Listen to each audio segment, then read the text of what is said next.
Hello and welcome back to Roll the Bones. My name is Rob, and joining me as ever are my wonderful players Matt, Dom and Mike.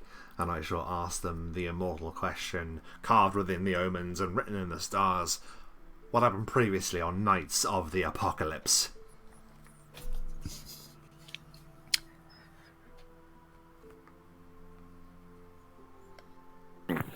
Some bullshit.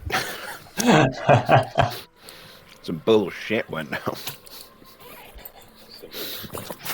There were some gifts, and there were some... I was going to say, I recall it being quite a generous session, actually. I don't know what It you're talking was generous, yeah, and then it was generous, and then blindsided by cruelty. Yeah, we got a bunch of gifts. That was nice. Yes, after returning to the city, you were gifted many things by Prince Randon for as a reward for protecting the city. Some really nice bits, actually. Just as a point, there was some really valuable. I got a phylactery of undead turning that boosts my turning checks, and some gloves of dex. You guys want to say what you got? Because I can't remember.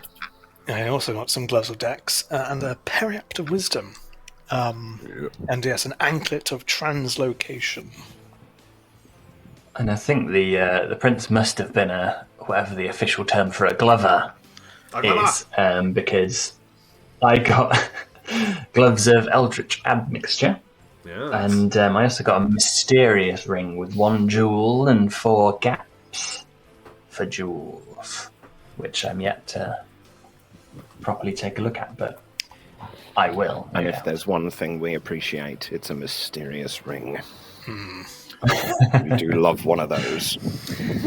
And Obsidian got the best gift. He was given freedom. He was granted freedom. Freedom of the whole world. And he was booted out of his home city, despite saving it, or helping to save it, for the practice of necromancy. He was banished. Which, to be fair, he was doing. Exiled. I don't know the exact word he used, but same thing.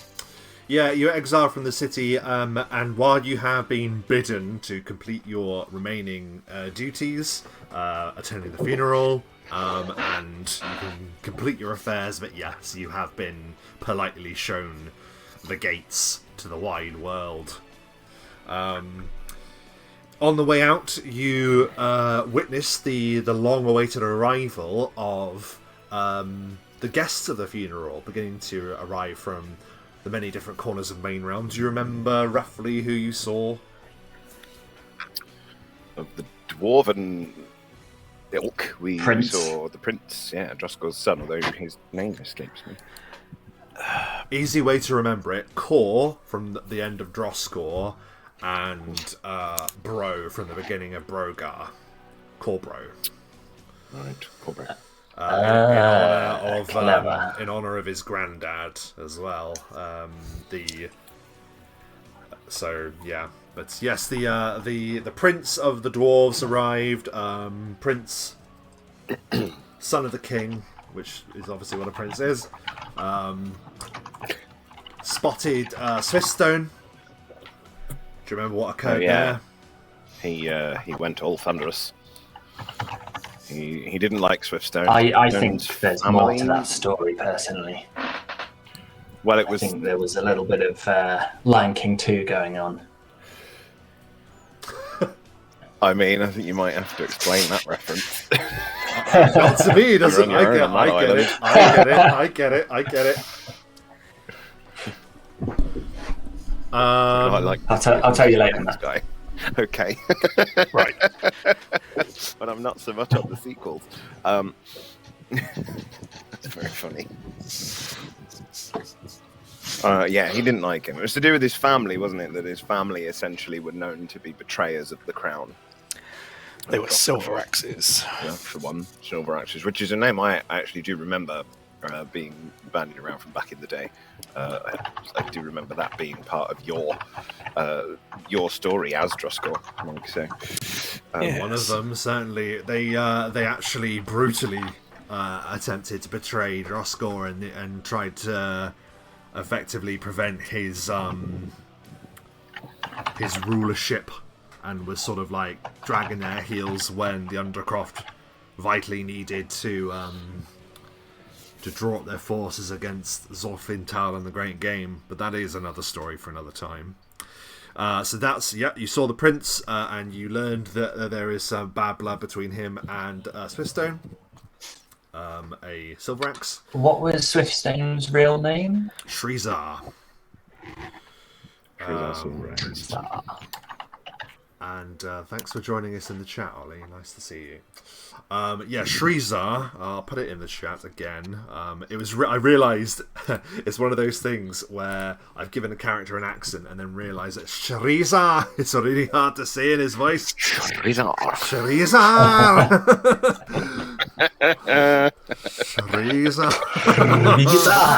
Shrizar Silver Axe. So Shrizar Silver Makes it sound, if you say it wrong, a little bit like his name is Teresa. Teresa Silveract. Teresa. Hence why we will continue calling him Swiftstone for the... which I think is a better name, but there we are. So yes, you saw the dwarves, and the dwarves saw a big silver Swiftstone. Do you remember who else you saw? Yeah, we saw the elves.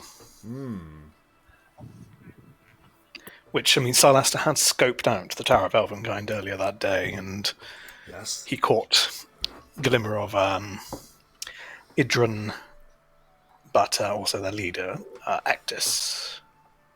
Yes, Ectus the Turnblade, as he has whispered of being. Yep, so they showed up, and obviously Silastra has a vested interest in seeing them arrive. There was one other notable as well. There were a few others. There were different, there were humans that showed up, gnomes as well. But did the Azamar turn up? But yes, the most notable was that you saw some of the Azamar. That's correct. Who seem to have come from Eldarium, from Brightspire itself, and it was a pretty big deal, to be honest, because these are these figures that you've been hearing about, and now you've just suddenly been confronted with them, these mysterious individuals. What else do you remember from that then? Once you'd seen those visitors arrive, you'd spoken to the first voice and learned a fair bit.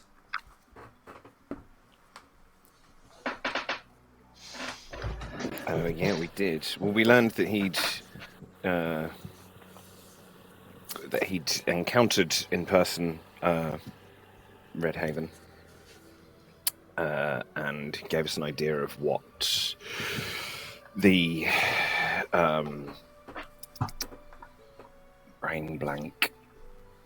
Fugue Prism. The Fugue Prism, that's the one. What that actually was, and that it was essentially a power source. But that it wasn't to be used. That it was going to be used here, possibly. On the day of the funeral, but that's sort of been scuppered, which is good. But we know now roughly where it's been moved to, or we have an idea of where it's been moved to, or where it's gone, where he is, which is the seat, I think, is off the top of my head. No, he used Stone Seat in the past. He used Stone Seat, right? He's still somewhere in the Hollow Descent.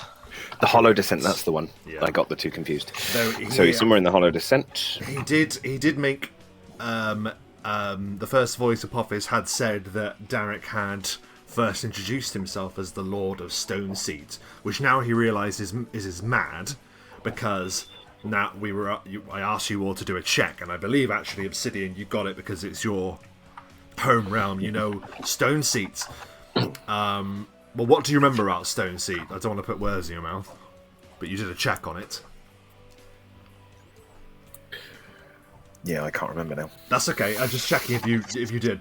So you learned that Stone Seat was a prosperous settlement that was founded a good couple of 100 years ago, but was basically destroyed overnight. It was raised by a sudden fire that just erupted there, and given its name, you can only imagine how insanely powerful that fire must have been. There's sort of like a mystery behind that, which led to Obsidian positing that perhaps this location could be reached by way of the Waywells. Yes. Which haven't worked in a very long time.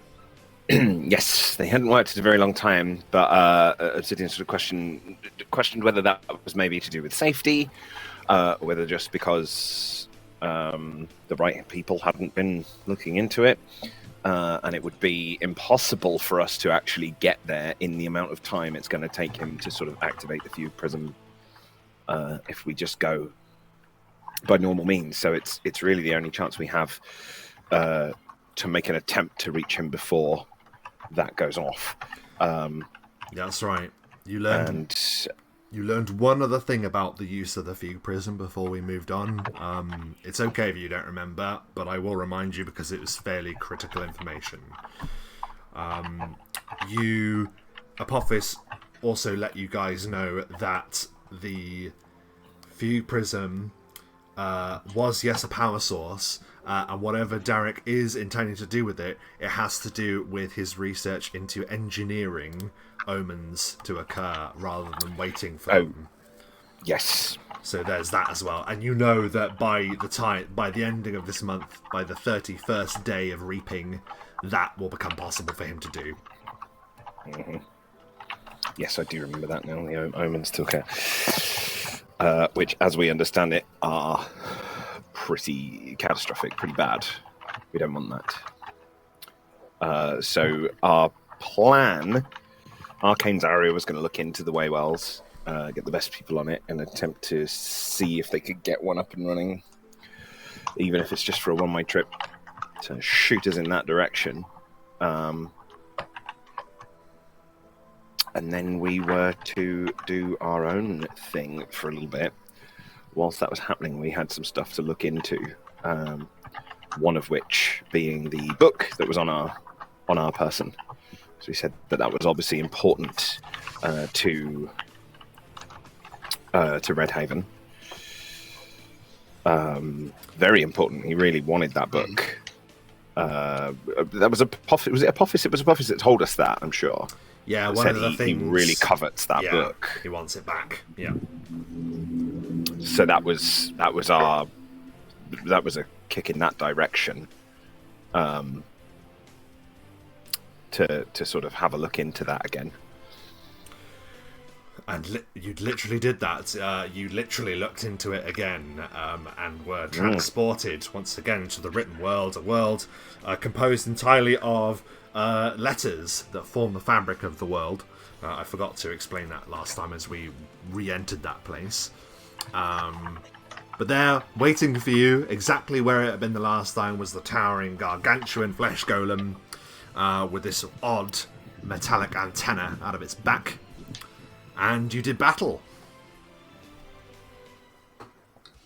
We did somewhat frantic battle. It was It was frantic, yeah, that's the word. It was a little panicky. Oh no, because it hadn't moved. That's the thing. We stepped into the world and it literally hadn't moved. It just was waiting the whole time. Because it's probably kind of an automaton, like it yeah. traces away, and then when there was nothing there to fight, it just sort of almost powered down, I suppose. Silaster got right up in its grill. Right up in its grill. And was dwarfed by it completely. Pummeled the crap out of it. Gnomed by it. Yeah.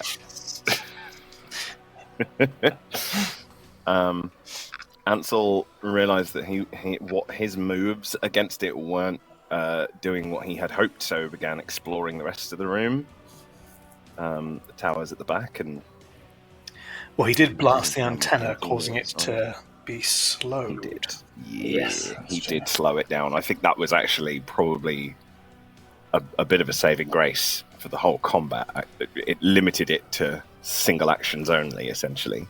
Yeah. Yeah, which was beautiful. The fire and ice has that effect on the flesh golem, is that it effectively acts as a slow spell on it. And I know you just went for it, and it just happened that you had been given those gloves and then decided to go into the written world. It was just one of those things that just happened. It was very lucky. And luckily you didn't hit it with lightning, because if you hit it with lightning, then it would have healed it. Which is, and that was my first thought, so that would have been worrying. Yes, and I was also rolling trying to overload it. A D100, because if ever it would have rolled a 1, then it would have gone absolutely berserk, and you likely all would have died. So, Iron Man, isn't it? Suit now on 350%. Yeah, it just goes nuts. And yeah, Silas, the land of the killing blow, or the re-killing blow, as it was basically an undead construct, and it was brought down. Its mask landing, and Silas seemingly seeing a flash of the Wile, the undead elven guardian of the fallen. And then we left it with the written world writing into existence a new frame, a frame that leads onwards into this place, which the painting opposite, which reveals that this is more of a corridor, a pocket corridor realm, if anything else.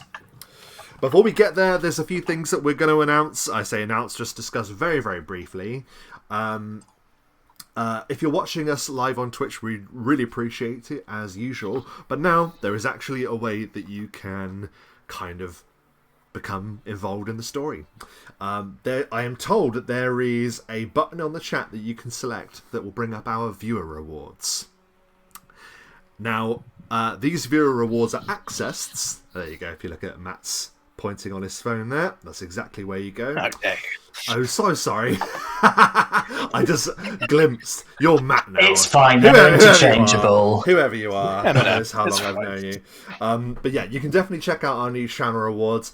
The amount of time that you watch us live nets you what we've decided to call bones. And when you get a certain amount of bones, you can spend them on boons. For example, you can be a source of aid to Silaster, Obsidian, and Ansel, letting them a little bit extra on their rolls. If you watch a bit more, you can unlock inspiration, which will give one of these players a reroll, which is, I feel, a very powerful thing to have in a game, particularly for 3.5. And there's also my particular favourite, not inspiration, ruination, which gives me a reroll to use against the players if you're feeling particularly sadistic. So you can influence the game, as Matt quite rightly says, you can cause a bit of anarchy, help or hinder us. You are the gods and we are but worthless wretches. Well, I didn't say it, Matt. I didn't say it. We have Simpson Mackay in the chat. Thanks for dropping by, Craig. And also a big thank you to Ollie, who has just subscribed to us using Amazon Prime. If you have Amazon Prime, you'd like to do that, then we would be absolutely honoured. But without all of that being said, let us return to the written world. So, as I mentioned before you, as you have just bested the gargantuan flesh construct, it clattering to the ground, this new painting has appeared in front of you. And I ask, as we return to the strangers, what do you do? I'm taking a health potion because I got battered in that fight. By all means. What kind are you taking? I'm going to atomize, seeing as I've got the inhaler with me. Yep. serious wounds. Fantastic. So we're level 11. I'm 24. on full health, Mike. I don't know if that makes you feel better. Yeah, me too. Didn't get touched. Yeah, I'm fully aware. This is why Mike's character always But you are the tank. gets close to dying or dies. Yeah. Absolutely, you are the tank in this game. That's your In job. any other campaign, I would be the kind of the specialist skirmisher. In this, no, I am very much You're the tank. Yep. You have two glass cannons, and you are the tank. Wow. I'm just gonna get about as close going- as I am there and have a look at the painting. Sorry, Silas. And so I'm also going to take another atomized health roll because I want more health back. Yeah, sure. So while Is it that Silas bad, mate? is desperately patching himself up, a further 23 HP. I can't remember how much damage he. I kind of imagine it's Operating. yeah. He's kind of I imagine he's out of breath and he's panting, he's struggling to catch his breath and he's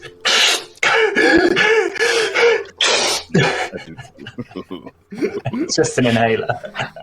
It's just a normal inhaler. It's kind of what it is. It doesn't. You do, I guess, inhale it. I don't know. Excellent. Okay, sorry. So, Obsidian, you said you approached the painting then. Yeah, I'm no closer than I am. I'm not going to go beyond the towers. It feels sort of weirdly portal-like, and I don't want to do that.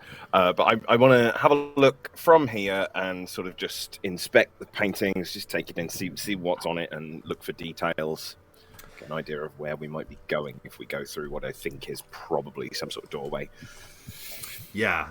Well, you know it to be a doorway, really, because you, as you look back, you see the painting behind you. That it's still of that room that you've been in Bright Harbour when you broke into the mansion of Derek Redhaven, destroyed his butler. I've got to say, and that is worrying.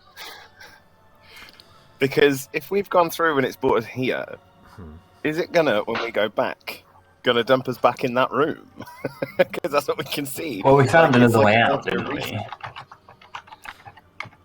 We It did, took but us it out put us through the back in book. that room. So I just really hope we're not going to be relocated looking- miles away from... you're looking at that room, and yeah, that is of the room that you've been in Bright Harbour. The one before you doesn't look too dissimilar. The floor, while still absolutely covered in viscera and blood, appears to be made of dark stone. There is long shadows in this painting, and what appears to be like a chair, like a sort of like a lounging chair, like in there as well. It just appears to be this scene that is entirely decorated with blood. This is something that you're beginning to learn about in Derek Redhaven when sheer and extreme amounts of power is required. There is always a significant amount of blood on the scene. It was the same for the opening of the Great Gate. It is the same with these paintings. Well, he's a vampire. Makes sense. Exactly. But that's what you see, this peculiar sight before you. Right, okay. I'll take a look at it with detect magic sight, just to check for sort of things that aren't just the portal that it seems to be. Good shout. So any traps or Yep, that's a great shout. unexpected stuff. There does not appear to be any traps upon it whilst you glance upon it with your magical sight. It seems to be a painting like the other, like you'd gone back through the one that had been written into existence that you'd come through. This one, it appears, would go somewhere else, but it doesn't appear to be trapped. There doesn't appear to be any other function to this. Ansel turns to the others and says, seems to be safe. Well, at least as safe as the other one was. Yeah, this one wasn't safe, was it? Look at that thing. There doesn't appear to be anything painted on it that could be a figure of any kind. No, like living. Obviously, they're moving. It's a painting, but like figures or anything on it. No, there's no sign of any creatures or people in the painting. No, it's just an empty room covered in blood. And it Okay, appears well, to I have been think daubed in blood, painted in blood almost. Who's going to go first? I think we're just going to touch it. Yeah, I That's don't mind my going first. I'll... Summation. Or I mean, it's wide enough we can all touch it at the same time, then none of us get Just so we're clear then, bombarded. it is your wish to proceed. Yeah. Okay. Yeah, I think so. Starts rolling dice. Well, I mean, we got past Music I mean, there's no point in getting past that if we're not gonna. So, who is going first? I think we 1, 2, 3 touch the painting all together, Okay, bear with me 1 second. so that none of us get dumped in a place with a giant creature that can stomp us on our own for a round or something. You each step into the painting, and it is this feeling like you are just washing through like a wall of water, as if you were lowering yourself into a pool, but by stepping into it by some mad dynamic that is unknown to you. You feel this feeling rushing forth, and all you see for a moment is just blood.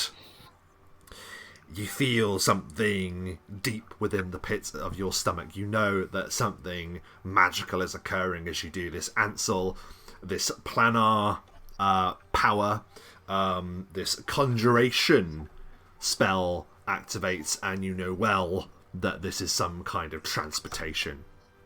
And transported you are. And you each arrive.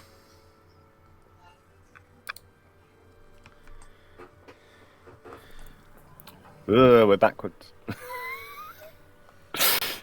That just creeps me, man. It's like we step forward, but we've stepped back. You each arrive in a room as I had described. The floor is absolutely covered in blood. My shoes. And looking back, you see a painting of where you just come from. This strange, like, viscera-filled valley with the body of a great construct lying upon the ground behind you. Are we still in the written world? Is everything still written? You look around and you can see that there aren't any miniature letters being the building blocks of this reality. You can safely assume that you are no longer in the written world. You see the chair that you'd spied in the painting. You also note that there's another painting to your right. Yeah. And yeah, you appear to be in this very strange chamber. It's very, very dark. And yeah, very gloomy and mysterious. As I nearly knock over that. Painting. Just going to move to the corner. So there's a door. And there's another door. There's... This is a bit of a thing, isn't it? The chair. Does the chair look like it's been well used? Is it worn, old? It does look like it's incredibly old. It has a few paint stains on it as well. As Silas, you go around the corner, you see the source of those stains. You see that there is a vast amount of different coloured paint just strewn along the floor, kind of like mixed in with the blood on the ground. And something smashed. Yeah, you see that there is a vast picture frame. Its picture that was within it, its canvas is slashed to bits. There appear to be a few paintings in here. Can we look at what each of the paintings are? Yes, certainly.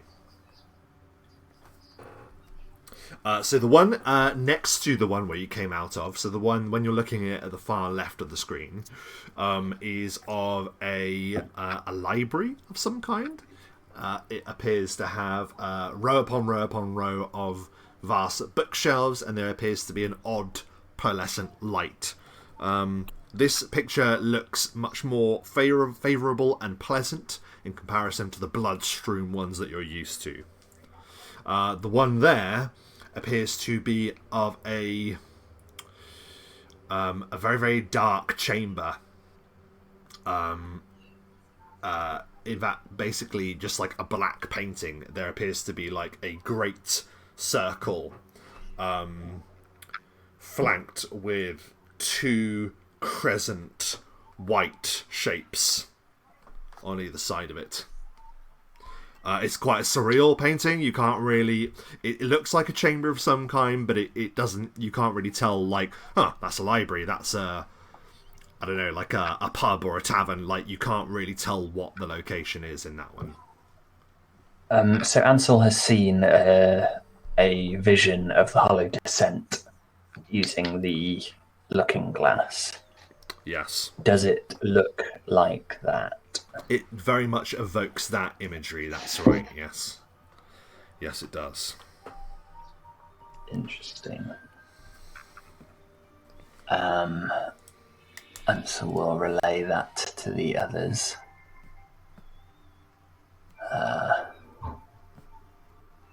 I've seen this in the glass. I think it looks like the Hollow Descent. And that's the broken one? No, the one on the wall there. Right, We're all gathered round. Right, okay. Yes. See if it looks like the Hollow Descent and we're able to travel through paintings. Who needs the way wells? What about the broken picture? Is there anything to be seen there? That's going to require some kind of check to see if you could piece it together, because it just appears to be ripped and stained and strewn in all different pieces. So I will ask for... A jigsaw. Yeah. It's going to be some kind of investigatory check, I guess. It's like a decipher script. I'm just going to say a search check to see if you can search to find the right pieces to, like, because it's all strewn about the area. 16. Okay. That appears to be 16, yeah. So 16. That will allow you enough obsidian to be able to piece the picture together. It does appear to be quite badly stained with other, just from being dropped in all of this paint and blood on the ground. It appears like it's some modest kind of living quarters, like a house. You see that there is a great tower in that could be seen out of the window of this picture. There, guys, do you remember there being a great tower in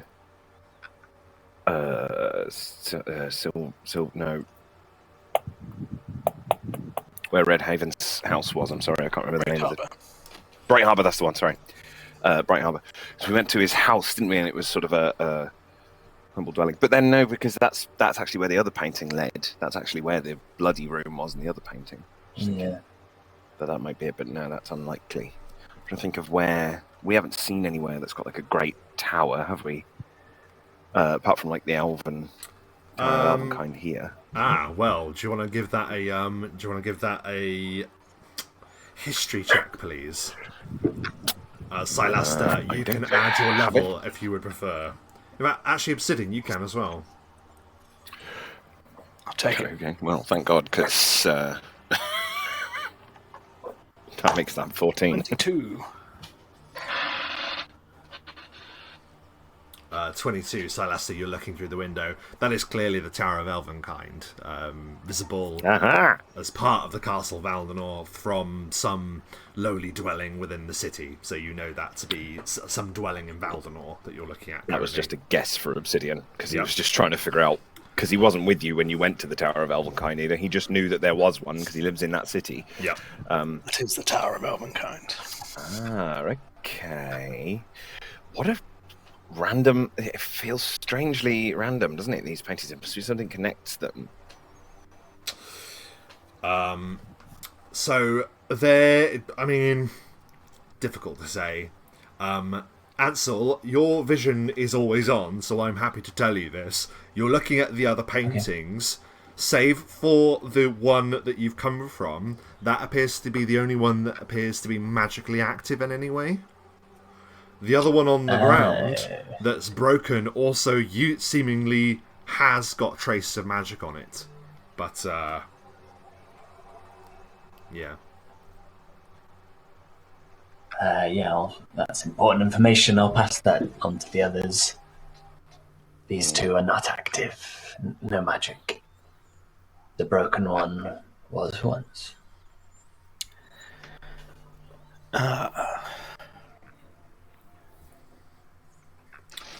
Okay. So, yeah, sorry, what do you want to do? Should we investigate these doors? Yeah. I think we should. I love having a snoop. Up or down? But why is there a chair facing that portrait? It seems... Someone had been looking. Maybe someone had been watching our fight. If you can see it through there. Some sort of magic vision or something. Are you any good at investigating, like using survival or something, like how long since it had been sat in?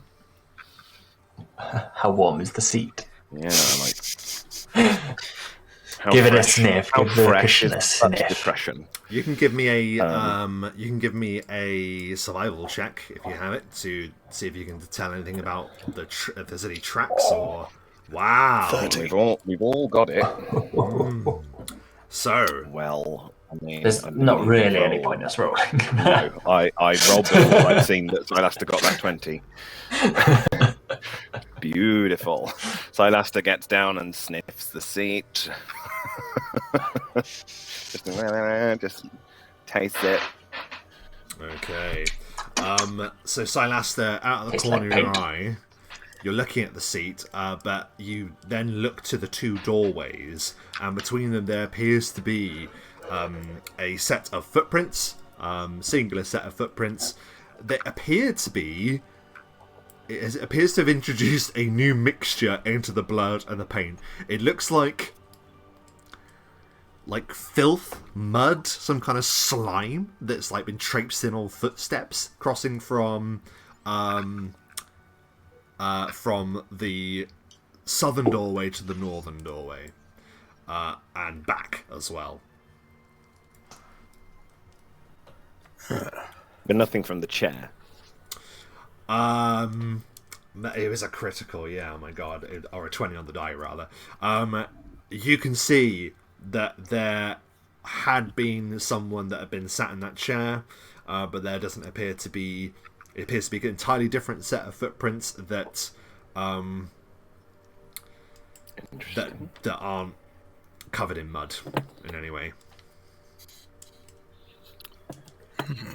Well, I want to go this way. You want to This go? way intrigues me. Yeah. Let's try it. So up. We're with you, man. Yeah. Boom. The door Yes. opens, and yeah, you see before you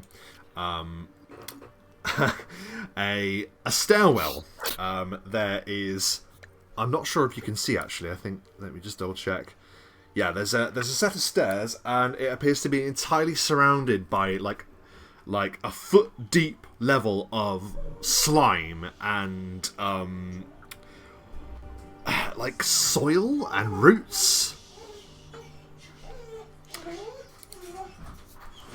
Is my dog going crazy? Yeah.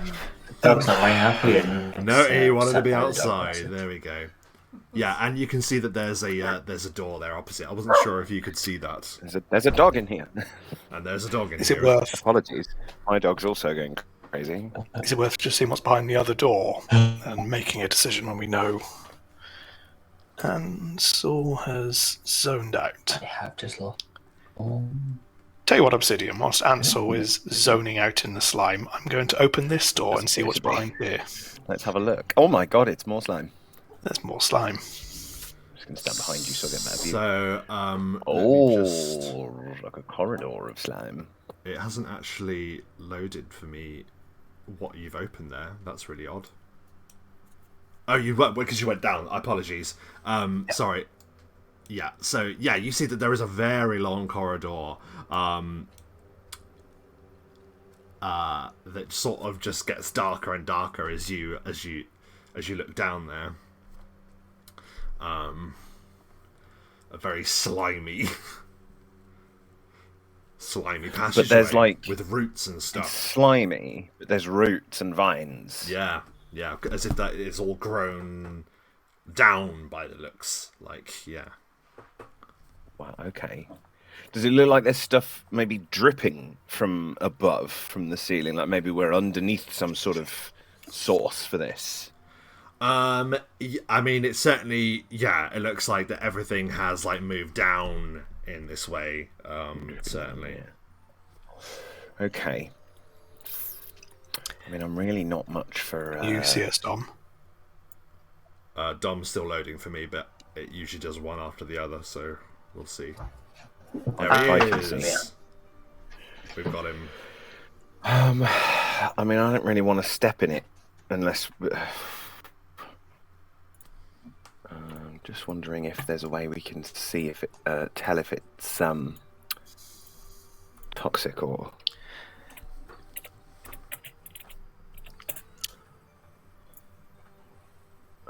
I can teleport it.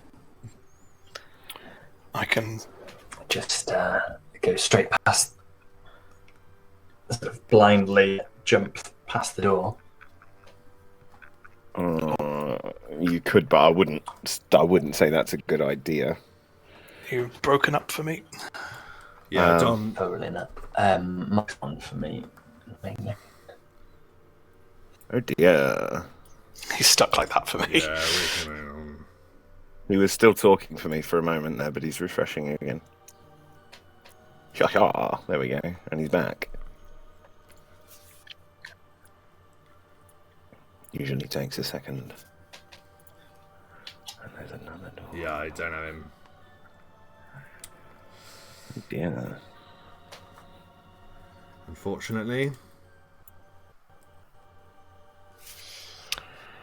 I'm just going to fall in, unless I say otherwise, Rob, I'm going to stay in dance of the spider, that stance. So if I need to, I can just travel on the walls. Yeah, absolutely. I'll stay in that stance while we're here. So. I don't have anything like that, but I do have resistance to poison and disease. So I'm going to just gently touch with my glove and smell the liquid on the floor, and just try and get an idea of what it might be. Which I don't have anything in alchemy or anything like that, so it's just trying to get an idea if it smells sort of acrid, like acidic in any way. I think we have a Tom. I do. Yep. Perfect. Yeah. Okay. So you do that, Matt. Obsidian. You see this thing, and it sort of just leaks down the leather of your new gloves that you've recently acquired. Looking at, you can't really tell if it has. It doesn't appear to be viscous from the touch. It doesn't start eating away at your gloves or anything, so it doesn't appear to be acidic. Okay. Does it? It's hard to tell because it's murky, isn't it? So it's hard to tell if it's very murky. Deep. Can we see any sort of floor? No. You can't see the floor. No, but yeah. Is there anything we could throw in, boys? Do we have any long sticks? Send the shade in.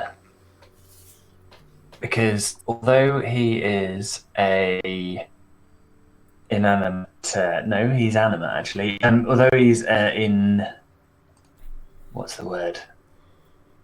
Can't be touched. Corporeal? Can't fly either, so he will sink.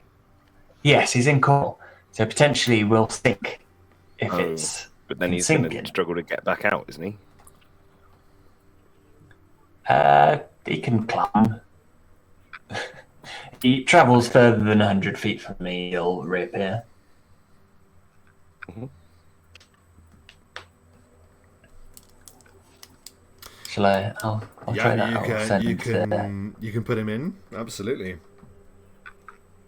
Yeah, I'll plop him in.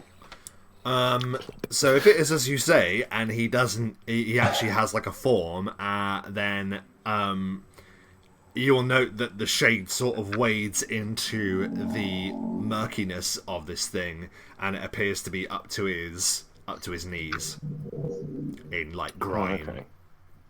But it's thick grime, and you can see that if he would be impeded, if the shade is impeded by such things, then his movement is impeded.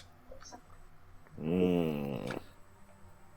He has the same movement as me, so he has the same movement methods as me, so I think he would be impeded. So this counts as difficult terrain, so he's going to be moving at half his speed.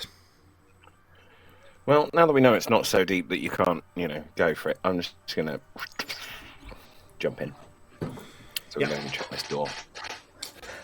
I'll stick to the walls just I'm for the sure time it being. feels gross, but, we live in the wilds. We probably stink most of the time. So I will, difficult terrain, wade my bottom over here and check this door. Just before he opens the door, can I use Flee the Scene to appear on the other side of the door? Yep, you absolutely can do that. Right, I would like to prepare... what is it? Finger of Death? Slay Living, that's the one. I would like to ready Slay Living to cast on anything on the other side of the door. No, I'm joking. I'll just open the door and boom. You just come face to face with Ansel. Dick move, man. Obsidian almost strikes out at you. I have a question, really... Ansel. Yeah. You said that you say that you waited until like he's opening the door and then you did that? Yeah, basically just as he's about to open the door. Okay, I need you to perform a reflex save then, Ansel. Shit. That was silly, wasn't it? Is it a magical effect or a spell or a spell? This is beautifully mundane in its... Fantastic, then I'll almost certainly fail. 18. You are able to react just in the nick of time. You teleport behind the door and you see that as Obsidian is opening it, it's tripping what appears to be a noise trap. A bucket of nails and bolts has been balanced by the door so that when it's opened, it will make a big noise. However, you are successful in the reflex save, Ansel, so you're able to catch it before it clatters to the ground. Oh, amazing. But he's just about to jump out at you and then he's leaps down. It makes it even more scary. You're stood there with him. You realise very quickly, however, that you should be delicate with this thing because it suddenly occurs to you it wouldn't make much noise if it fell in this sludge.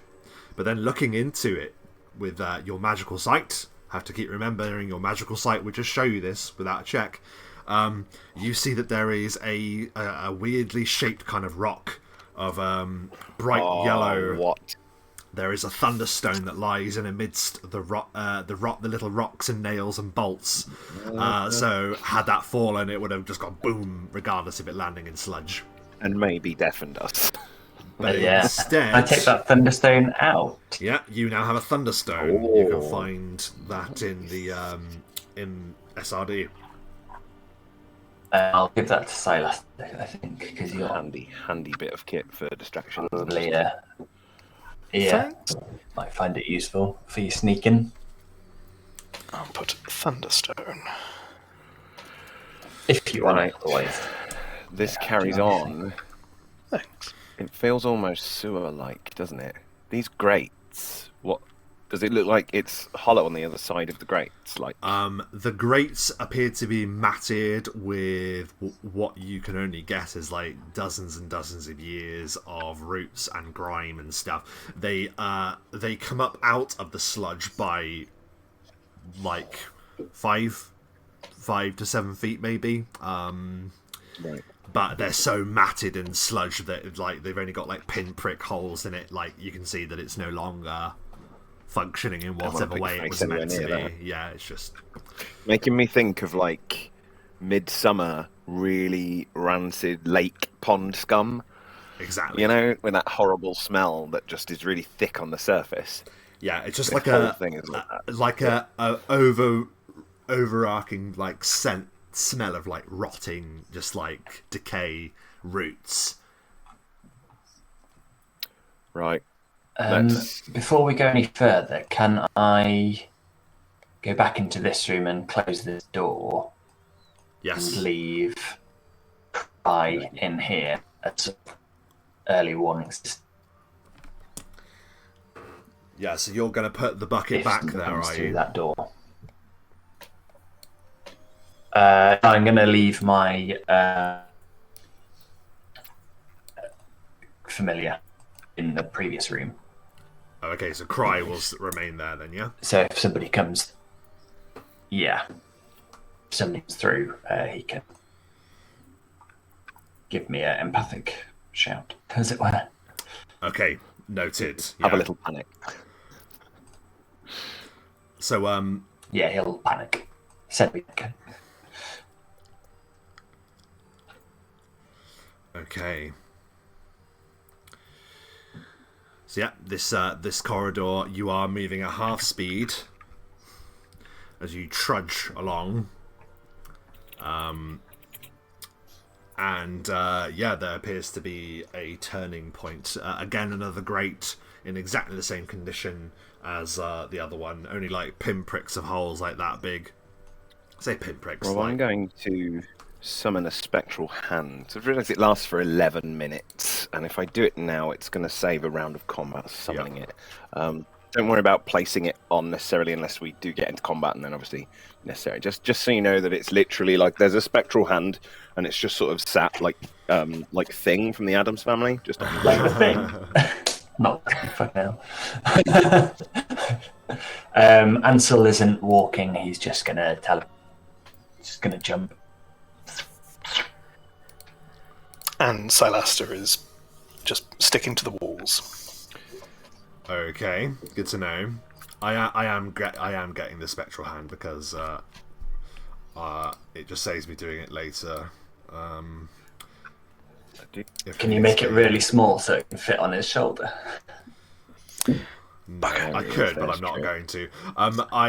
For some reason, that is on the GM layer. God knows why that is on the GM layer, but never mind. Hang on, I'm just going to go. Yeah, forgive me if I'm a bit slower. I'm using the new dash now as well, which means that like you have to change the layers from the bottom, and it makes me have to think extra hard. So yeah, you turn the corner, and there appears to be a door there. Well, I did paste the spectral hand, but I don't know if it appeared.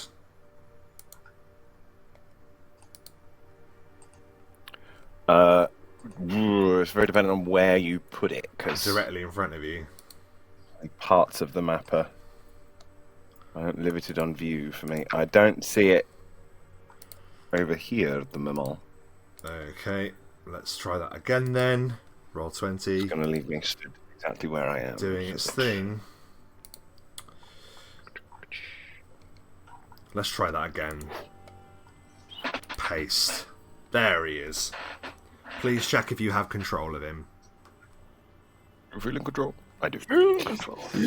I do. So, as you get to the door, I'd like you to perform a listen check, please. This probably won't go well. Nope. 24. 20. Very nice. 6. Silaster, Ansel, you are hyper alert to this obsidian. You're just looking at your feet submerged in this slime. You can feel it like leaking into your boots, so you are distracted. But you both who are successful hear like a rumbling speech in a language that I'm not sure you know. So I need you to tell me what languages you know. Common, Infernal, and Draconic, but obviously I can't hear it, so Common. makes no difference. Common. Common, Elven. You both just hear Dom's refreshed. Right in the middle of my impression. Although that we don't speak the language, would you allow us some sort of check to see if we at least recognise what the language is? Or a rough idea? I'm not sure. Okay, I will let you just do like a straight intelligence check. How about that?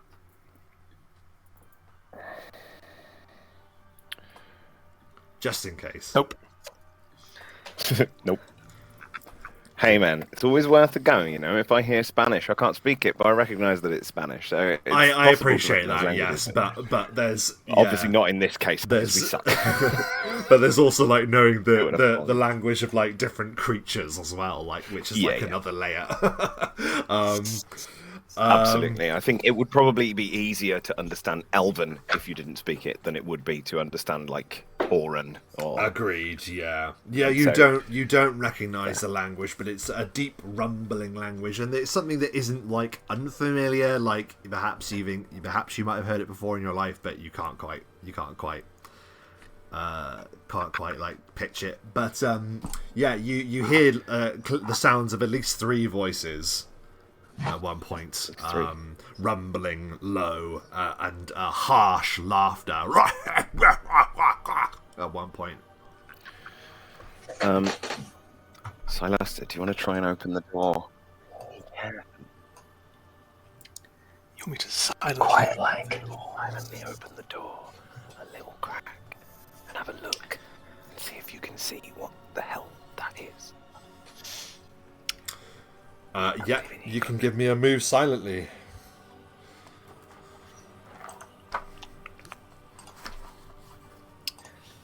Which will be 39. Jesus, dude. Bloody hell. You can open the door a crack. There is no door. And One door. there isn't a door? No, the third. You mean The door is made of feathers. Well, from my point of view, I see what I can hear. So, you open the door a crack, and you see, for a glimpsing moment, and I want you to close the door now because that'll leave an impression on what you've seen. So you should have the remainder of what you did see on the map still. Yeah. Yeah. You saw, and I won't make you do a check for what they are, you know what they are. You saw unmistakable troll-like entities in there. Hey, troll. One, particularly large.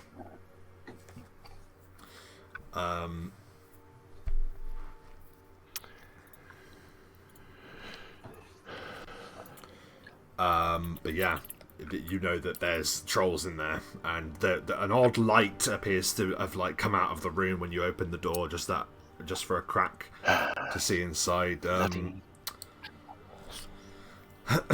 So yeah, there's that. Do you guys want to go for it? Guns blazing, take them down, fuck them up. Just pew pew pew. Yeah, I mean, at the moment, all we can see is there's only one way in from where we are, so we're not exactly going to get any sort of surprise on them or much of an advantage. And they might have moved since the longer we take deciding that we're going to go for it, the more they might have moved. There was one, literally just that I saw through the crack in the door. I saw one on this side. Yeah. So you definitely saw the two there, unmistakably. So we know there's at least 3. Yeah, absolutely. We know there's at least 3. 1 for each of us. There might well be more, but I think we've taken on worse. Can you can you each give me another spot check, please? Can try.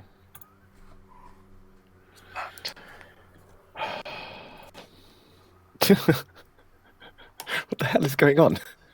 That's so many low rolls so far. What is going on? 18. I've not rolled above a 5 all session. Nope.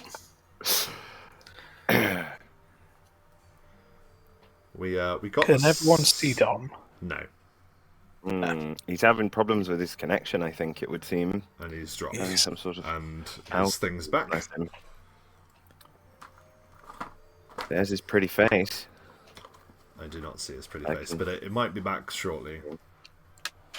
Yeah, it usually takes a few more seconds for you, but he's back for me. And me.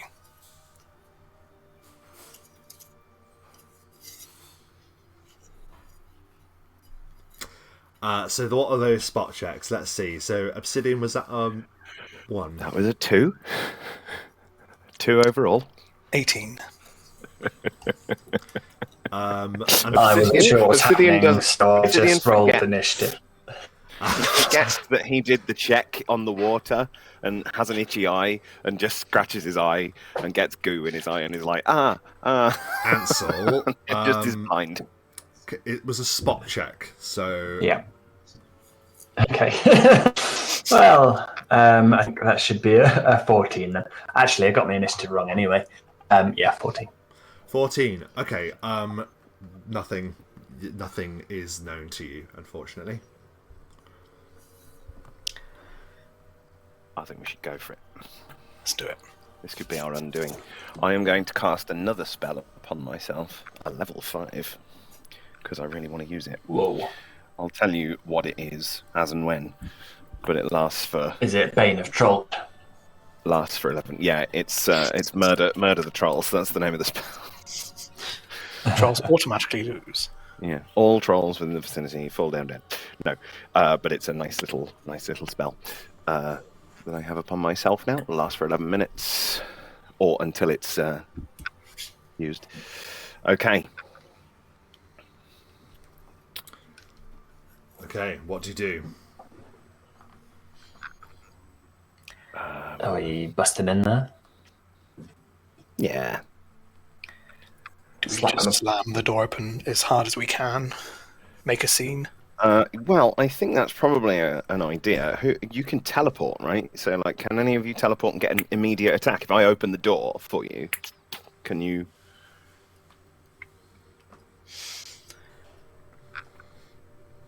Could do.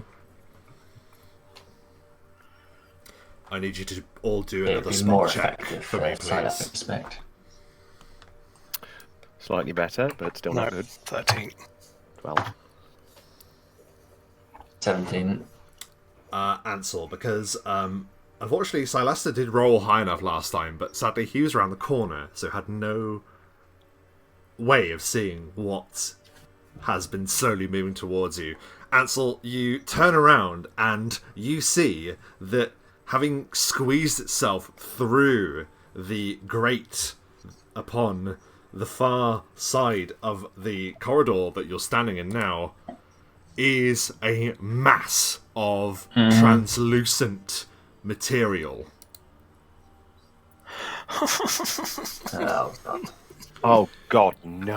A gelatinous No, cube no. is Can't touch my pushing clothes. its way down this corridor towards you, and now I ask you to roll initiative. Fuck. I don't want it. I don't want it. Nice.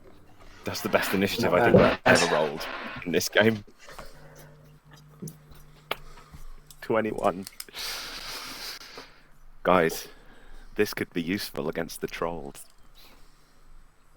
Gelatinous cubes aren't intelligent. Trolls aren't particularly bright either. Just slam that door open. We need to just bring those two together. It's matchmaking. Troll, gelatinous cube.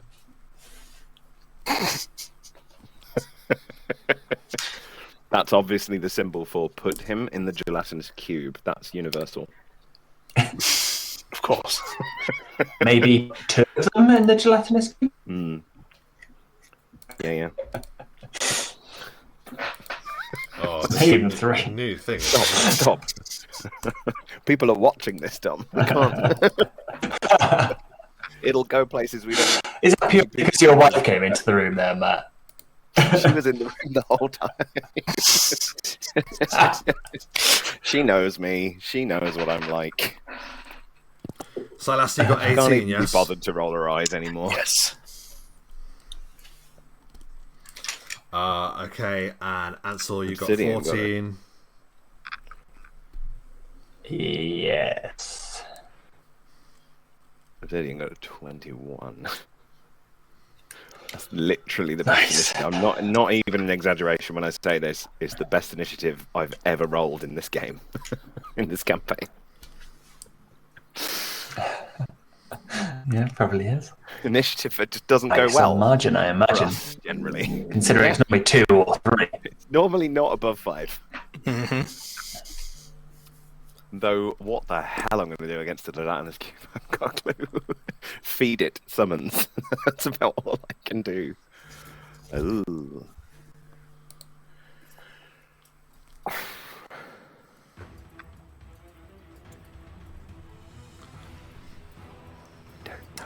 The gelatinous cube has been steadily and almost invisibly making its way towards you. You know these. Well, maybe you do, maybe you don't. We can do a check to see if you know what they are. You can give me a dungeoneering check, all of you. I don't have it. It's just intelligence. I don't have it. Same. I Well, don't yeah. think 12 in basic intelligence, so no. 13. 13 on rumour in here, so. What the hell is that? Yeah. Yeah, you don't really know the ins and outs of them, but you probably have just heard the stories that they are just these sinister cubes of an unknown material that have like been encountered and rarely survived, shall we say. But it is not the ooze, the gelatinous cube, that goes first this day. Obsidian, as you act first. What do you do? Well, I'm within reach of this door, so I would like to use my move action to open the door. Yep. So, I boot the door open. you can boot the door open. Fantastic. Perfect. As you do, the trolls look around, completely taken aback by this. Then... I don't know whether I should go with... Yeah, we'll go with that. So I'm going to send forth my spectral hand, which doesn't take a move action or anything to actually, but it's just like a... basically just touch attacks at range. So my spectral hand moves forward and just goes for a touch attack. Okay. On the troll. Okay. Which... Hang on, that isn't working. Oh, there we go. Just opening the correct thing. So, a touch attack with the spectral hand is now on. So on his touch armor class, 21. 21 is a hit on his touch armor class. Okay, lovely. Not done this before, but we're going to have a go with... Yeah, let's give that a go. So, can the troll attempt a DC 22? I'm pretty sure, annoyingly, that it is a fortitude save. Fortitude. I'm 99% certain that it is a fortitude save. Yeesh. Okay. I can open And what was the number, book sorry? Quickly. Oh, 22. Yeah. Check if you want to check if it's a fortitude save. I'm just opening the book. Yep, no problem. Good. I'm open on the right page. Number 2. That's fine. It is a fortitude save. Yes. It is a Okay, fortitude save. 22. Which now I think about it, hang on, before he rolls. I don't want to do that because these guys only have high fortitude. So same thing with the touch, but I'm just going to do damage using my charnel touch. So the touch does, just because I want to try and lower their defenses before we try and make them do fortitude saves. Trolls are going to have mad fortitude. So it takes 9 points of negative energy damage from my charnel touch. Oh, okay, yeah, so it immediately goes as your charnel power starts to drain away its health. And then that's the end of my turn. Okay, very good. I got nothing else. Because the trolls didn't know you were there, they don't act this turn. Because you caught them off guard. So this is technically a surprise round for them, not for the I think that comes down to your natural 20, Silaster, over my... basically. And Ansel not triggering the noise trap as well, thankfully. So it is a mixture of all of these things that prevented them from being alerted. So they don't act this turn. So we move to Silaster. I mean, there is one right there. There is. This one appears to be garbed in really unique-looking armor.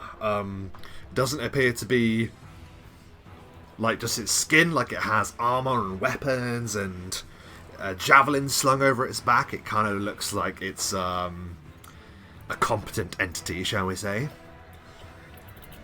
I mean, I can't really see what's been approaching behind us, so I'm on the wall. Would you permit me a 5-foot fall into that space there? Into what space? Sorry. Yeah, Right, it's a diagonal step. Yeah, it's just a 5-foot step. Absolutely. I'll just throw myself through the door to land there.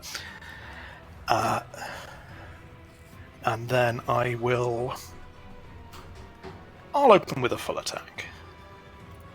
Yeah, so 5-foot step into a full attack. Go for it. I mean, he's flat-footed, so He is flat-footed. Not that it'll do you much good, but he is flat-footed. I know. 35. Is a hit. Oh, if only I criticaled on a 19. 22. Also hits. Okay. Optimistic. So that is... For the 2 hits... Helps if I put the roll at the top. 34 points of damage. Wow, that is some great work. You, what kind of attacks are you doing as you strike against this this troll? Well, he's kind of thrown himself in, and I think as he's thrown himself in, he sort of landed. And he keeps the momentum going as he goes for 2 kicks as he lands and swings the kicks around, but both are quite low at the moment. He's hitting him probably in the mid and the thigh, that sort of height, just spinning around. Quite acrobatic. Oh my word. Right. Excellent work. We are now on to Ansel. What do you do?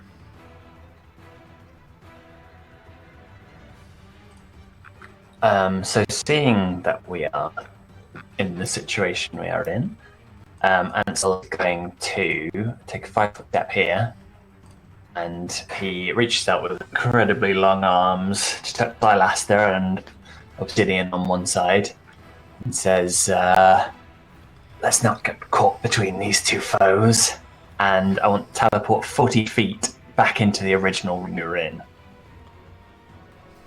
Back into the room that you were in. Yeah, the room we first appeared in. You're just you? All of us. If they're willing. If they're not, they can stay. But are you both I willing? can't force.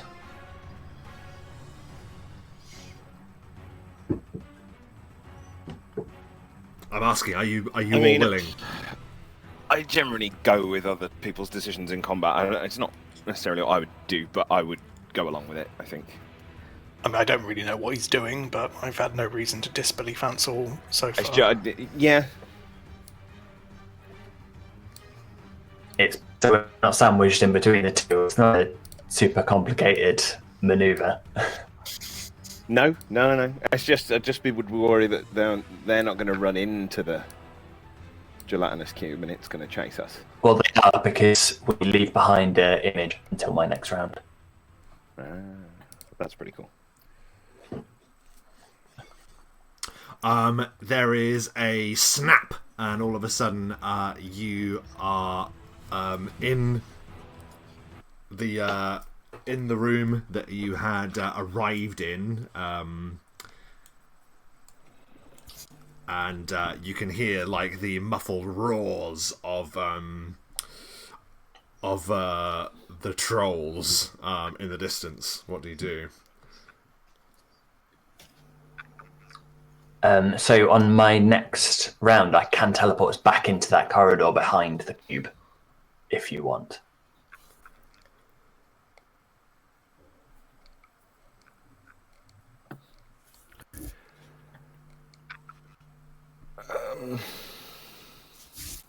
I don't know. Are we out of rounds now? Initiative. You're out of initiative for the moment. Yeah. Oh, that means I've lost the best initiative I've ever rolled. God damn it. Well, okay, now I'm angry with Ansel. well, Oh, come on, man. One combat started and I didn't immediately get pummeled. there is some inspiration. You've got to use your channel touch, and then after that, it doesn't matter. Say that again. Sorry, Mike. Oh, There's some inspiration sitting on Obsidian now.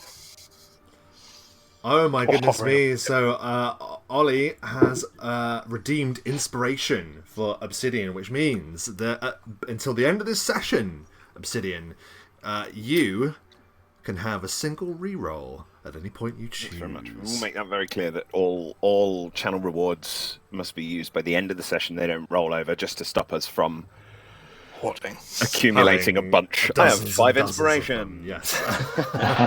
So yes, a single reroll will be granted to you, Obsidian, for use with any roll of a d20.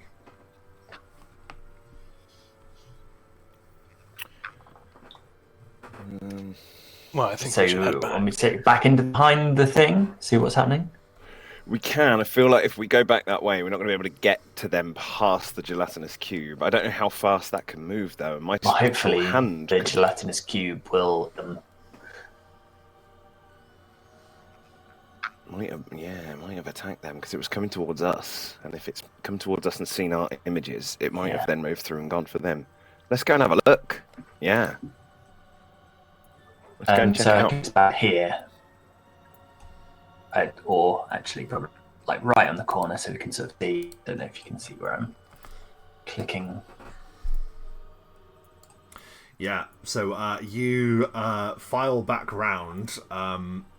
Feel free to move yourselves. Just on the edge. Do we hear anything echoing down the corridor? Does it sound like the trolls are like having a... Yeah, there does appear to be like a loud, boisterous like yelling. As you move background, you see that the gelatinous cube has basically continued and sort of like remains where you are. Nice. I'm gonna. You just wandered back up that way, right? So let's do a check. I think we're all being sort of careful. Can we have a move we silently? through on a round. Well, the thing is that you're moving through slushy, really marshy Yeah, you're right. terrain, and as it's like in it, it's gonna have a chance to see if it can recognise something's coming. So you can definitely do move silently checks. or hide checks, whichever you prefer. I mean, I'm still moving on the wall, but that's okay. 6. See, that's more like 24. Where I'm at. The gelatinous cube appears to quiver with some kind of acknowledgement. Roll initiative. Brilliant. Come on, initiative. Come on. Yes, I'm only 1 off. Oh my god, today is my day. Hey, God damn it, complaining. you'll have to outdo. That's fine, actually. I'm glad you're going first. Quick, Silastra, kill that thing. Quickly give me initiatives, please. After you. 24. And 20 from Obsidian. And 8.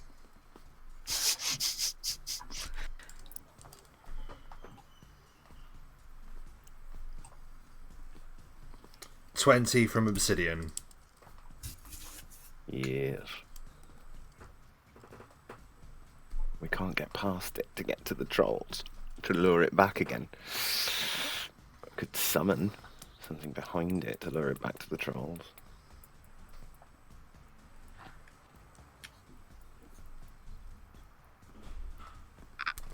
Sorry, I'm having to quickly sort everything again. Let's see. Sorry.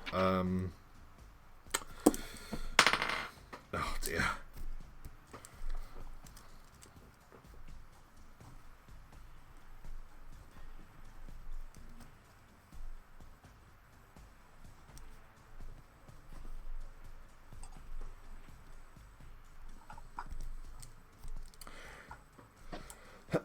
Okay,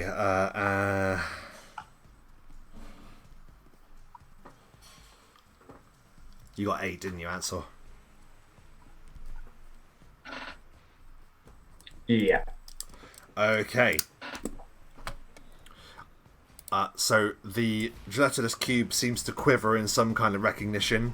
We're back into initiative. Silastra, it is your turn as we start a new round.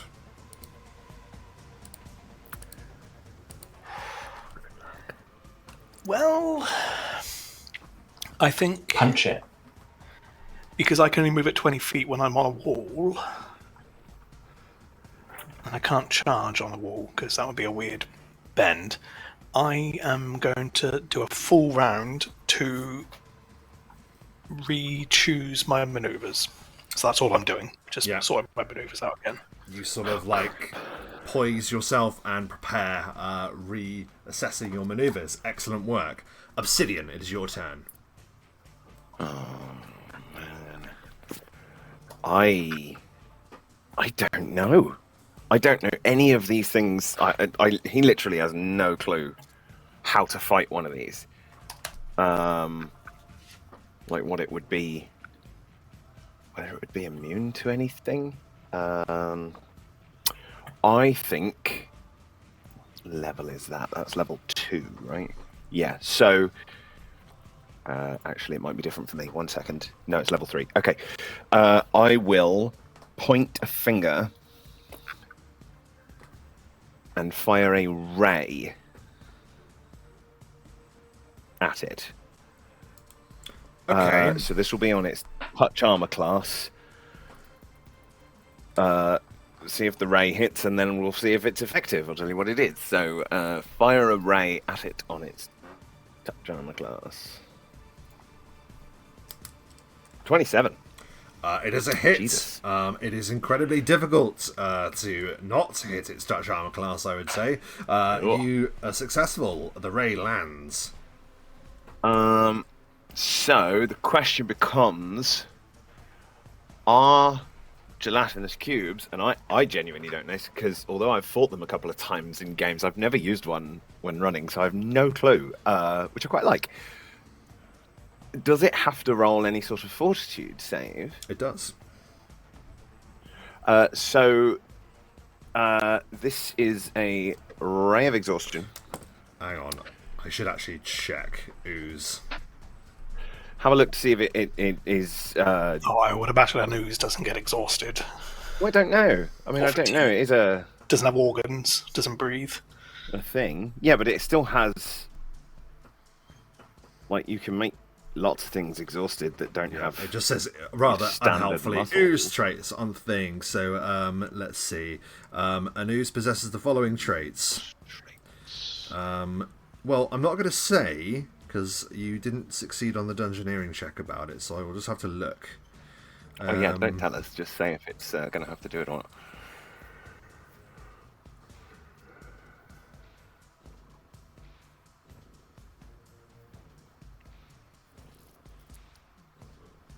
So what exactly are you doing, if you don't mind me asking?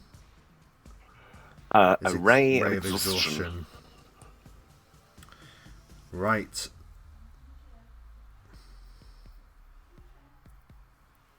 It does not say anything about that. I don't believe. Oh. Okay.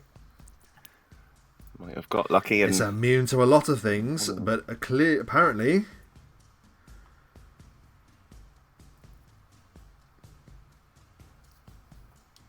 Well, I say it has to perpetuate itself somehow, doesn't it? It has to undulate, and obviously exhaustion just makes it harder for it to do that. So yeah, it doesn't say anything like that, so I'm going to say that that is successful.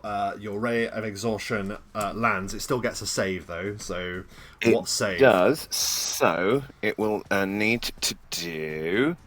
let me just reopen that. So it is a fortitude save. DC, this is level 3, DC 22. Okay. That is a success. It's a success, so it's a partial thing. So if it's successful, it only takes a -2 penalty to strength and dexterity due to the fact of being fatigued. Okay. I just figure if we do get caught by it, it might make it easier to escape it, because it's obviously going to be something to do with its strength and whatever holding us in. Or, So I don't really know. I what don't know penalty did it just take? Sorry. So it's fatigued. It can neither run nor charge, which I don't think they can do anyway. But it takes a -2 to strength and dexterity. Okay. And that lasts. I mean, it's not a spell. It doesn't end or anything. It just lasts until a creature has 8 hours of complete rest, which it ain't gonna get. Is there anything else you'd like to do on your turn? Yeah, I'm gonna move to here, round the corner, one back. But yeah, that's me. Okay, yeah. So you blast this thing round the corner. Your ray sort of like bubbling into this thing, and it kind of like gives these quivering jelly-like shakes as the impact lands. We then move to Ansel. As something loud is happening, I will point out round the corner, but you don't know what. So we move to Ansel. Cool. I will move the shade to there, so that it's affecting the ooze. Yes, so And the shade then moves up. I'll try a sickening blast. I suspect it can't be sickened because it's a blob, but who knows? Worth a shot. So it is 24 on its touch. Okay. That is a hit on his touch. Great, so 11 damage. And if it needs to, it needs to do a fortitude save, DC 21, or be sickened. And it's -2 to saves if it is in need of doing saves.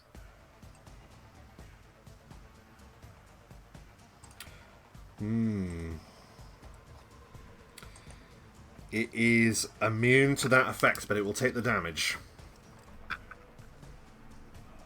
Cool. What is it like as you blast this in thing? which case, I'll... he just sort of flings a sickle-shaped object around the corner, and it just into the cube. Amazing. Anything else? Not really causing much damage, but hitting it squarely. I'll do fuck it. Might as well do a curse as well. DC 19 will save if it's curseable, and it's -2 from the shade as well. The ooze is cursed.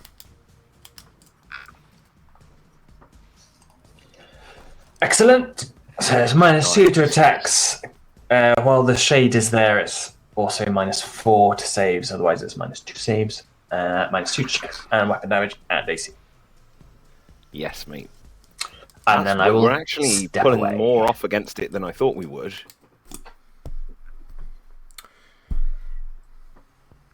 Okay, that was Ansel's turn. It is now the ooze's turn.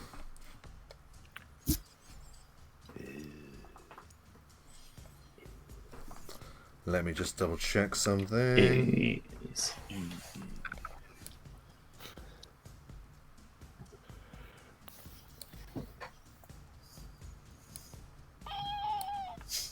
It can do that.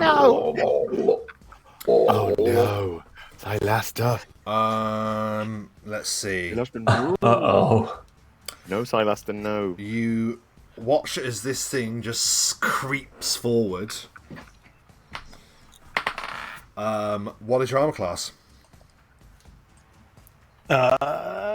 24. It sort of like convulses and then like purges towards you and slaps out at you with some kind of like viscous like bubble that sort of like secretes from it. 24, did you say?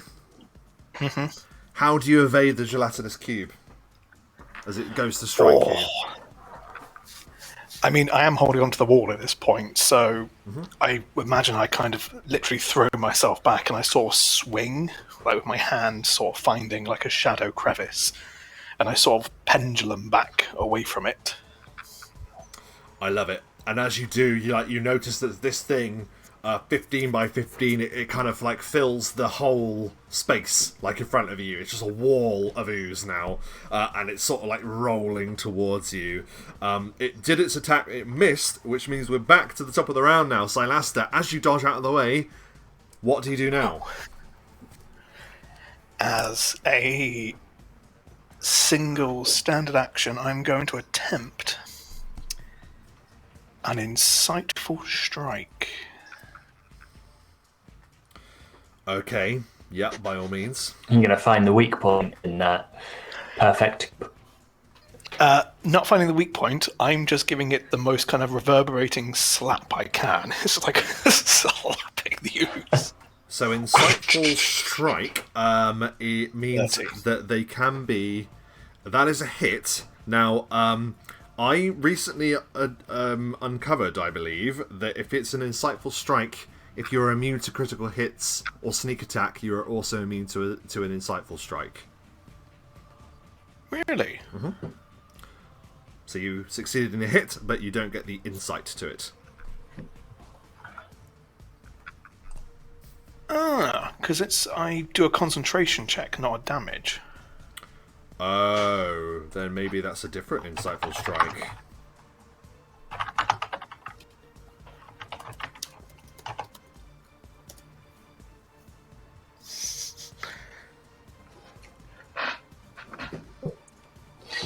Yeah, so there is another kind of insightful strike that I was looking at. It wasn't actually in reference to you, it was in reference to another character, actually. You know, there's an insightful strike that a swashbuckler can do. Where you add, like, precision damage on what you're doing. Also called insightful strike, but it's not the same one, so I apologise. In that case, yeah, you hit, and that is going to work to full effect. Excellent. As I mentioned to Ansel, basically Ansel is gearing up and he gives a big sort of slap to it. And then I'm going to,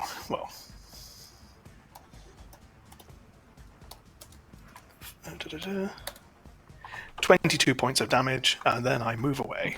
As you strike it, please make a fortitude saving throw. As you hit it with your hand. Yes. Please make a fortitude saving throw. I will use my mind over body maneuver so I can concentrate again. So that's exactly the same.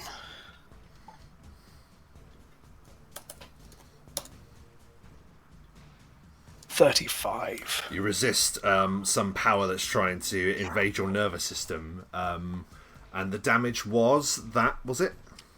22. It was the 22. Gotcha. You feel this Silex secreting like viscous material that this thing's made of tries to it attacks your body in some way, but you resist. Anything else on your turn? Nope, that's it. Very good. We are on to Obsidian's turn. Right. Okay, annoyingly, I can't move and start to summon because of stuff, and I'm going to have to move because I don't want to die. So I'm going to go 1, 2, 3, 4, 5, 6 back here, and I'm going to let my spectral hand spring forth. I want to see if this thing is susceptible to my negative energy damage, so we're going to have a go with that. So we're going to attempt a touch attack again. Okay. Should be easier now that we've sapped it a little. 14 on its touch armor class. 14 on its touch armor class is an easy hit. You reach out with your I mean, power it's and strike just filling the whole corridor now, isn't it? So the little spectral hand just bloop. Well, it's spectral, so it doesn't. So normally, oh no, it does not take 8 d20. It takes 1 d8 plus 2. So it would take 10 points of negative energy damage. Okay, it is not it's not immune to negative energy. So how many again? Sorry, 10. So 10 points of negative energy damage. Sort of pulses through it. Like you see, like this power that you send through to it is almost frozen in time for a moment. As you see it, it's like watching a bullet go through a ballistic gel. Like you see it all in slow motion as your power starts like eating it from within. Anything else on your turn? Nope, I've moved and I've done an attack. That's me. However, Trick will obviously I don't want him to die, so he's going to move with me and be behind me. But as you were. It is Ansel's turn. He is not here. It says he's refreshing on mine. Yeah, so I can be see he's back in a refreshing. second. Yeah. Bless him, he's having a really hard time with his connection. Sorry, folks. He is trying. It can be a bit of an issue sometimes. It's not been quite as bad as this in a while, though. Come on, Ansel.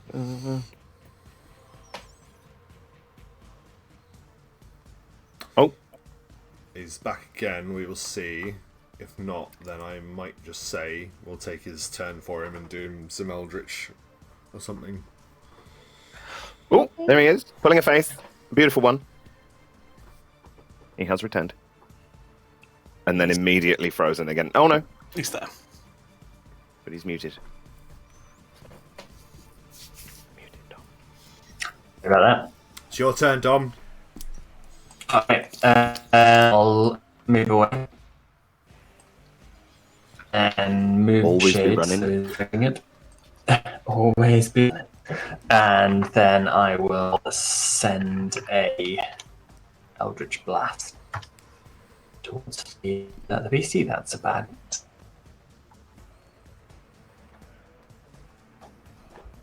That is a critical fail on the attack, I believe. Yeah. Yeah. Ruh-roh. 30 on the touch, so that would have. So, just a miss. Critical fail. Yeah. So your power I blasts don't think I can forward, do anything and you've moved, you've attacked. Yeah, I think he just sends the blast just straight down into the quag. Bet you're glad you waited for that. Maybe go on your hotspot. Yeah, the only thing is it'll disconnect me, and I'll probably have the same trouble. Well, yeah, I mean, do whatever. I might do that whatever. at the break. Okay. We're back then to the ooze. The gelatinous cube is just going to continue on its way. Can the spectral hand be damaged? It's spectral, isn't it? It's incorporeal. Yeah, so unless it's magic damage, no. Hang on. Which I think, I do remember of oozes, it's highly acidic, right? But I don't think it's actually magic. The damage type. Okay, it moves there. Which is, you're still in reach, Silaster, unfortunately, so it's going to attack you again. Armor class, please. 24. That is possibly a critical from an ooze. Not a critical, it is just a hit.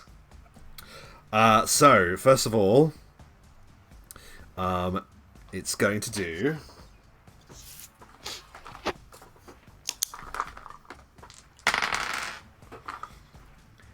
it does 8 points of bludgeoning damage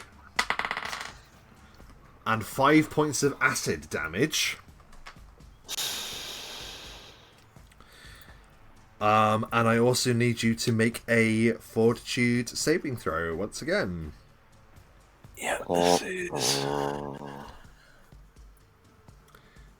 And is this just your save now, or is this your concentration? I think Just my save. Yeah.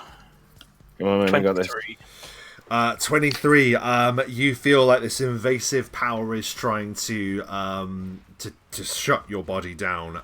You are able to just resist against its power, but only just. You hold onto your faculties as it tries to destroy you further. But that's its turn.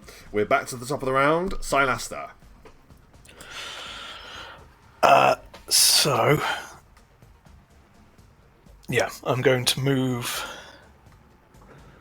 to there, scrambling across the wall. And when I get there, I have only 2 of these left. And I will use one of them. I will pull out from inside my coat a throwing knife.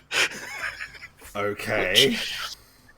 I've held on to a few of them for a few things, and I'm going to throw one at the ooze. Okay.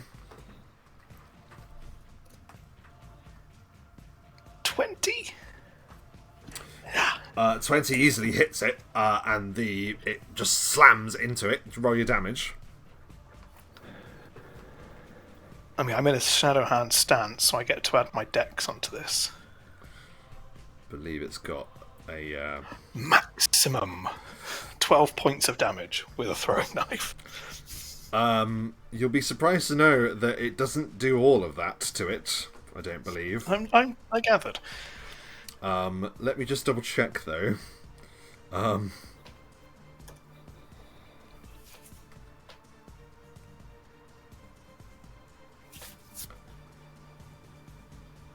You know what? It doesn't actually say that it is not harmed by piercing.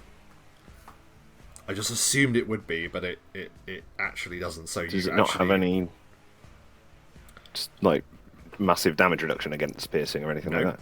Nope. No. Right. Cool. So there we are. I mean, it's gone.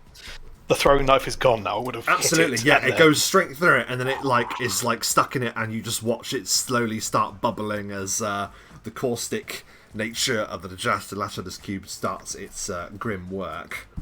But great job on that.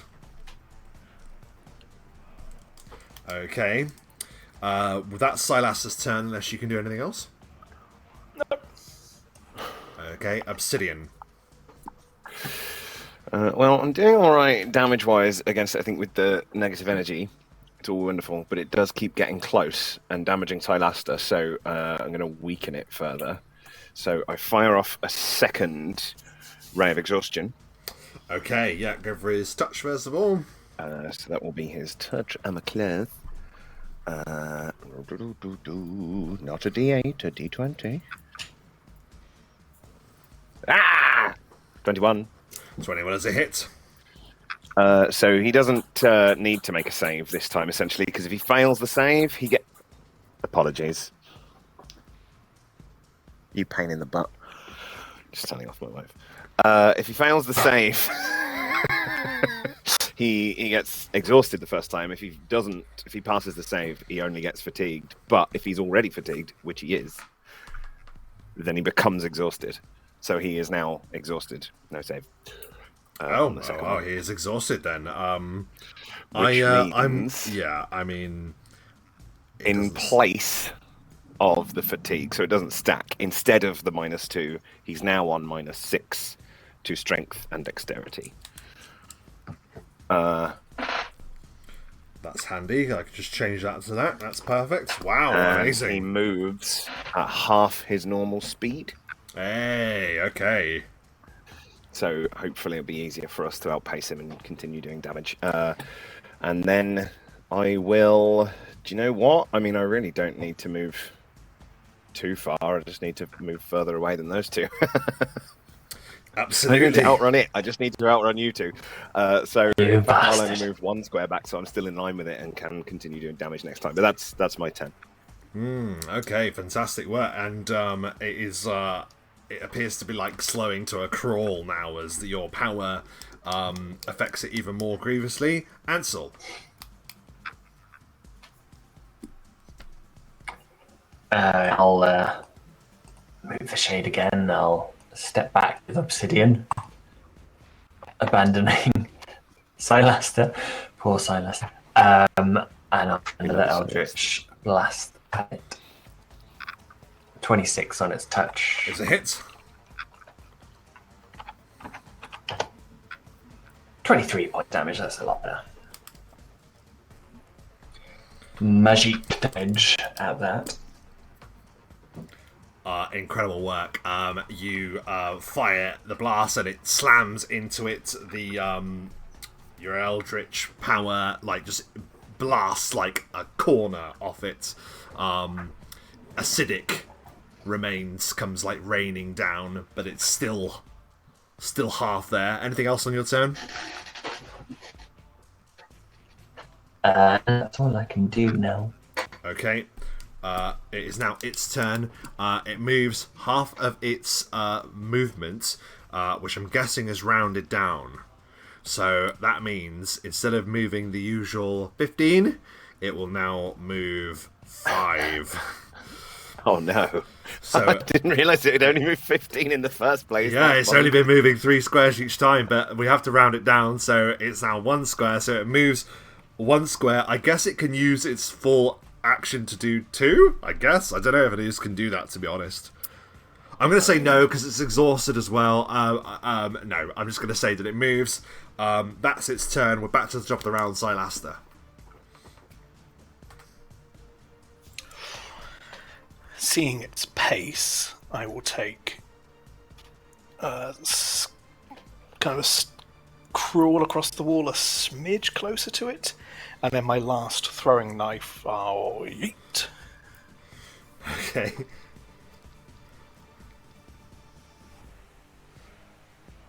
For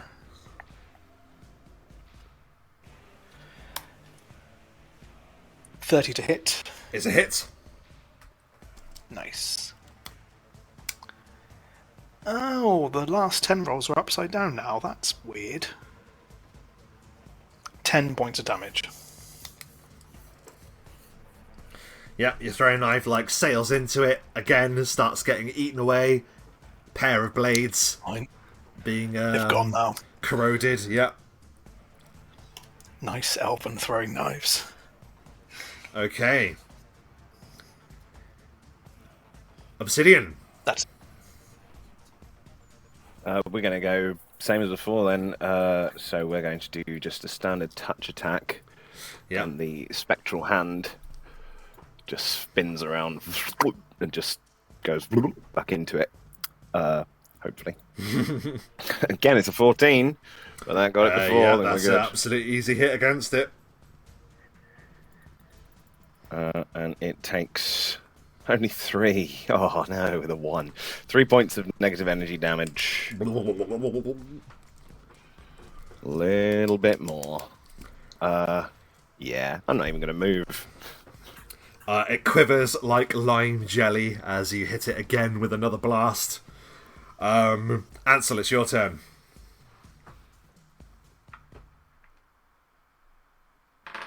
Yeah, same again. Just below.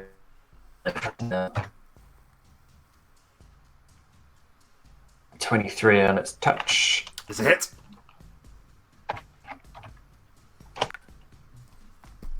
And 15 damage. Oh, I should move there.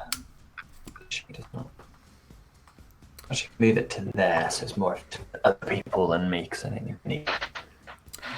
I'm not for once. additional I'm AC not going to ask you how you destroy it. I will say how you destroy it, given our what's going on at this moment. Your Eldritch Blast slams into the core of the gelatinous cube. It trembles for a moment, and then it explodes in a rain of acidic jelly.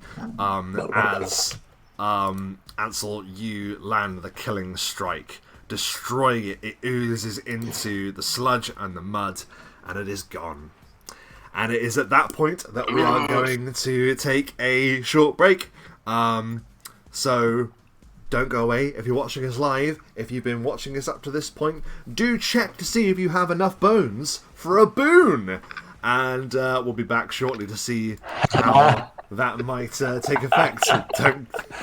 Don't go away. Those bones to boon. Don't go away. Governor, please, never slow them.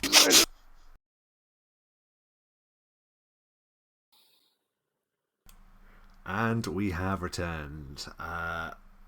We find the strangers back. Well, we find them where we left them, in this grotesque tunnel lined with sewage, and now also lined with the remains, the film, the slimy film left from the exploded gelatinous cube that Ansel detonated in the last turn there. I ask now, what do you do? I mean, I want to get back to those trolls. Yeah, by all means, you can go back to the trolls. You head back. By all means, you can move yourself there. This corner. Let's have a little look. Little look.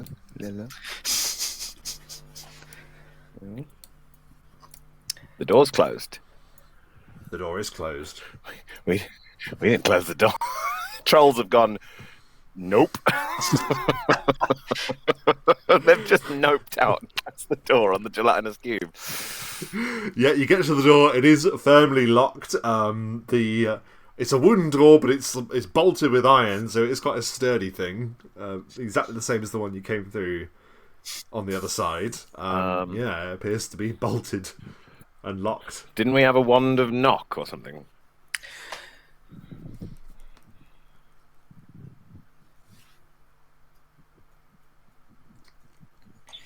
Yes, we do. To let our Yes, round. Yeah. All right. So I was just nodding. so I will use the wand of knock. just to let our dear viewers know, we have fixed DOMs, or seemingly fixed DOMs, technical issues, and now a car alarm has exploded just need to outside fix Dom's his neighbours. living. So we don't know how to fix. Yeah, someone. I think it might actually be a house alarm. It's out. Yeah, it could be. Yeah. You gotta love the alarm. Because it's continuing. Nobody goes, oh, there's an alarm going off, we better help or call the police or No, worry in does. any way. Fuck 'em. was just a bit annoyed by it. Yeah, I screw might their be worldly robbed, possessions. like, We're trying to irritating. play D&D. Right. Anyway, Ansel will use the Wand of Knock, which I believe just opens locked doors. So it is now unlocked, seemingly. You hear clunk.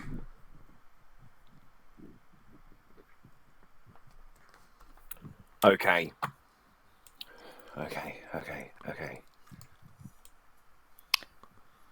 I open the door.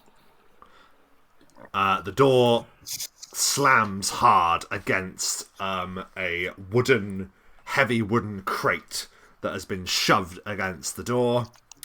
And as that happens, I will now ask roll initiative.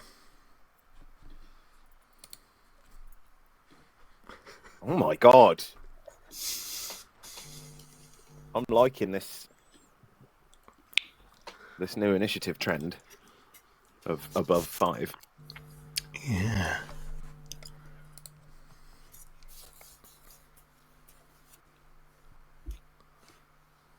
So last 27, Jesus. Mm-hmm. Beautiful. Okay, sorry, so Silaster got 27, is that right? 27. Yes.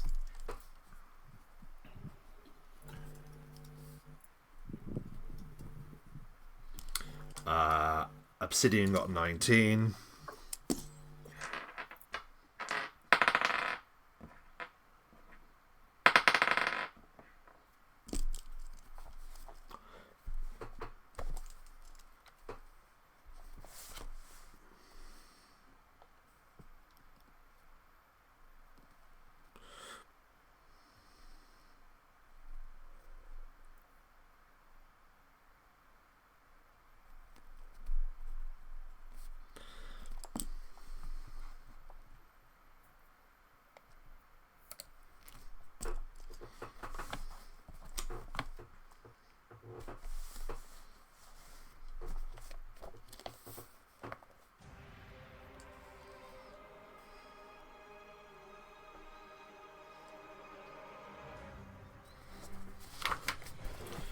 I hit the music, but I wasn't actually ready. Bear with me 1 second.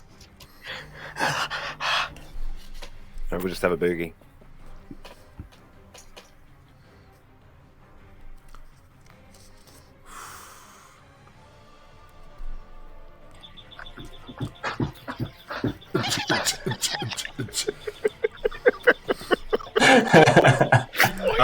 Silaster, This is the remix. the door like hits firmly against this crate that's blocking the door. Heavy crate. It's about like 7 foot tall. Like takes up the full like area of the door almost. Like you can barely like get the door open. And as that happens, you hear a roar from the trolls. But it's your turn. I mountain hammer the door and hopefully the crate. Okay, I have a specific amount of HP for both the crate and the door. Go for it. So that is... Right. I mean, 27 to hit. Yeah, that's absolutely We fine. don't roll to hit doors. You don't need to. Yeah, whatever. Fine. That's...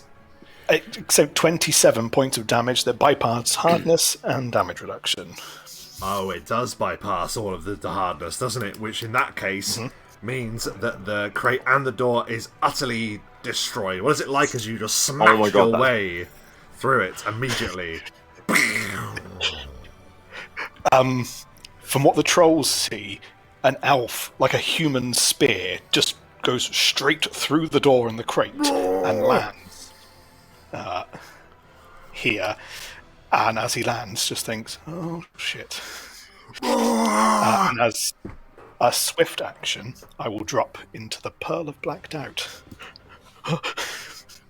Yeah, you drop into the Pearl of Black Doubt. Fantastic work. That is your turn then, Silaster. We shall then move to someone who's going to get used to going earlier in the initiative than usual. Obsidian, it's your turn. Yeah. 1, 2, 3. I move to here.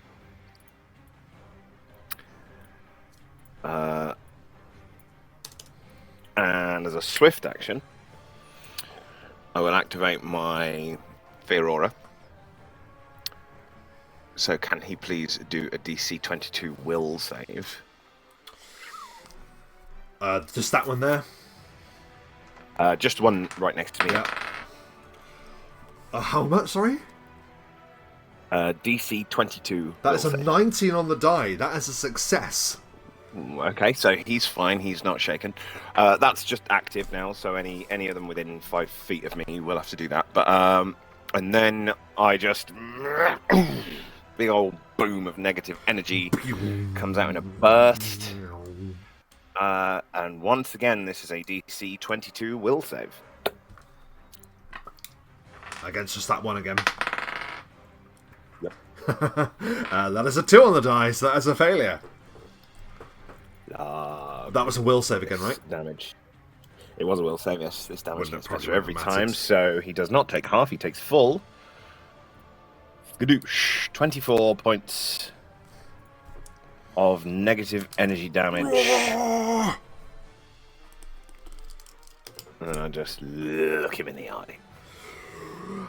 Amazing. Sadly, pip to the post, Ansel.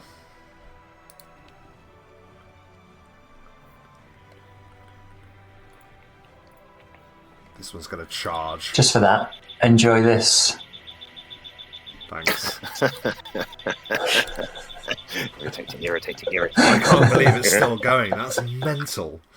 This one is charging pretty mad. at you, Silaster. It's driving me insane. It stopped!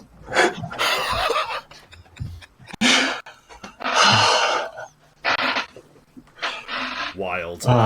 What is your armor class, Silaster? 24. That is a hit. This, rather like...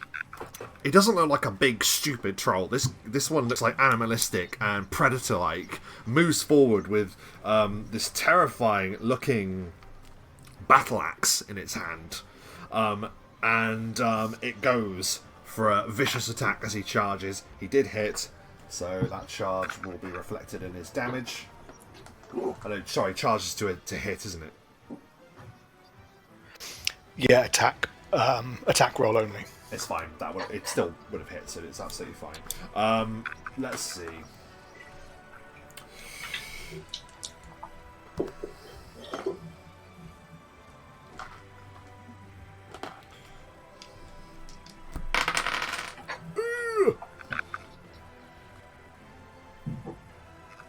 That is 19 points of slashing damage as it lunges towards you and it just swipes this battle axe and it just cuts you across the chest and it roars, saliva flecking from its disgusting mouth.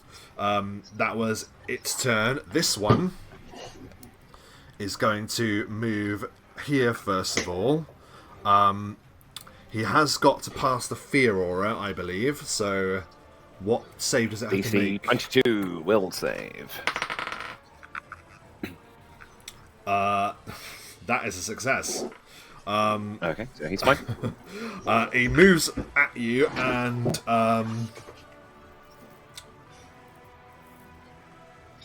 let's see. What's he gonna do? He's gonna try and grab you. And he doesn't provoke an attack of opportunity by doing this, so he just gets to go for your touch armor class. Doesn't provoke an attack of opportunity. What is your touch armor class? My touch armor class is 11. He grabs hold of you No, and opposed. hang on a minute. No, it isn't. It's 13. Yeah, he grabs hold of you. Sure Could he's still you got me. please give me an opposed grapple check? Of course, he gets his size bonus, including his other shiz.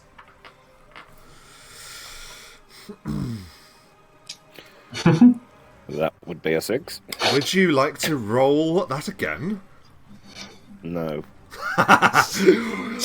Inspiration waits roll. for another time. There is no point.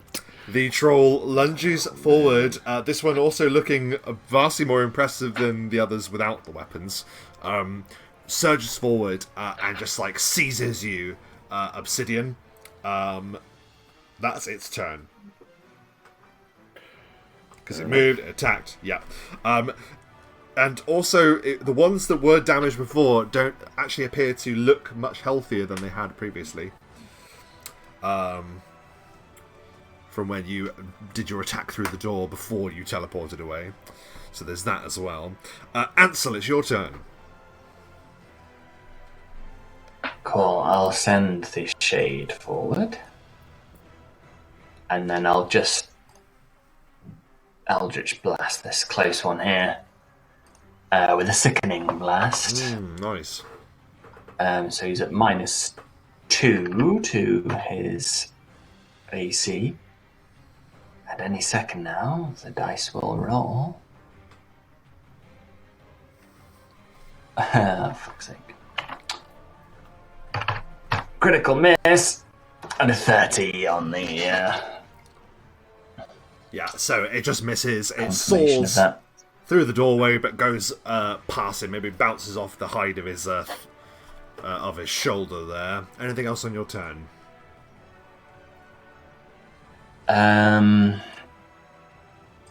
Shall I? Yeah, I'll try and curse him as well. So will DC 19. That is a pass. Well, he's immune to my curses for 24 hours. Yeah, the curse And falls that upon him is to no effect. That's me then. Okay, that is your turn. The trolls here...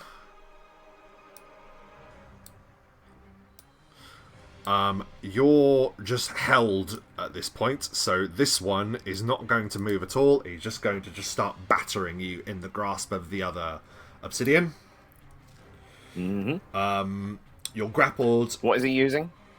He's going to be using just his claws. Claws. Which are slashing, I believe. So... Okay. So against your flat-footed armor class, which is... My flat-footed armor class is 14. So the first claw comes in. There's a hit. The second claw comes in. And there's a hit. And he's also going to try and bite you. Oh, I'm so sorry. He's made 2 successful claw attacks, which means he rends you. Okay. Can you do the rend at the end? Yes. I can take off damage reduction, and also the spell that I cast earlier now comes into effect, so...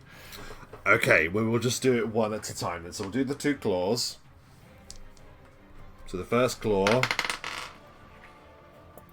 is 12 points of slashing damage. So I take 6. The second is 10. So I take 4. And then you take an additional damage for the rend. Oh, so he hasn't bitten me yet. I don't know if he gets to bite you and rend you, actually. I think it's either one or the It's other. part of his full attack, I think he does. But I mean, it's up to you. Either way, so, well, I'll tell you what happens as he does this. But I'm going to take 10 points of damage from 12 that, and then 10. but I yes. get it from the rend as well. So give me the rend damage as well, and I'll just... If you strike an opponent, you automatically deal extra damage, so 1.5 times your strength bonus. Oh, okay, cool. Right, okay, so then that gives a further rend damage of 8 points of damage as well on top of that as well. So 12, 10, 8 is the total. And then he also... An extra 2 for the rend, so then I will take 12 points of damage overall. So he's going to get the bite as well. Yes, which also hits. So Okay. the bite does... So give me the damage for that. The bite does 7 points of damage, piercing. So 1. 1, yeah. Okay, so I Oh my take god. 13 from that. However, as he slashes and swipes at me, from the first attack, he takes 1d6 points of damage. From his second attack, he takes 2. So he takes 3 overall. From his third attack, which would be the bite, he takes 3. Okay. So that's 66 overall. I don't And know then what's do we happening. consider the rend? No, the a rend fourth is attack claw. part You of just another get one? you just get extra damage. That's on actually top of good. 2. So yeah. he takes, as my incredibly hot, burning, caustic blood fires back at him with Oh my every God. hit, he takes 22 points of damage. Awesome. More than I took from him significantly. Fuck you, troll. Did you cast a spell to do that, or is that just on you? I now? did. I cast. This was the one that I cast earlier before the fight started. I said it lasted. That's why I wanted to come straight back. Yeah, into the troll fight, that's fair enough. Yeah, absolutely, incredible stuff. Yes, Fire in the Blood. It's called. It's Yes. cumulative and will continue. Oh my god. Till it expends. Well, that one is already injured, and oh my goodness. Yeah. Oh, yeah, he took from my. What is it like? Let's. I mean, that's the first time this has happened. So explain what that's like to the troll. It's kind of it's burning his extremities because obviously I'm grappled and it's very specifically getting the one that's attacking me. So the blood just kind of comes out and just goes up his arm and just burns up his arm like.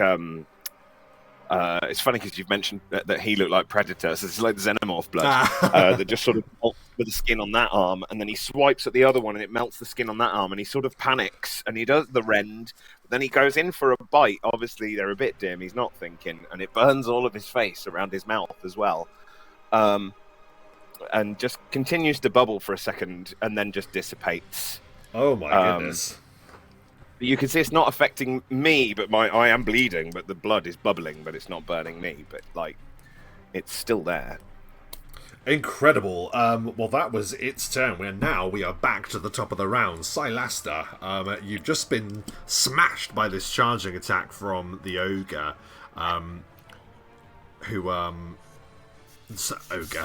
troll that looms over you. What do you do? Ooh. As a swift action, I'm going to drop into the Child of Shadows. Then I'm going to 5, 10, move to there for 10 feet. Mm-hmm. And then as I spin around, he's going to basically pull the shadow energy into his hand. So it's like a spear, like a puncture, and he's going to drive it through the chest of the troll. My goodness. So he charged, so his armor class is slightly lower this turn. Roll it up. Yes. 30. It's a hit. Yeah, you slam it into his chest. Well, he takes... Oh, for God's sakes, Mike. 20 points of damage.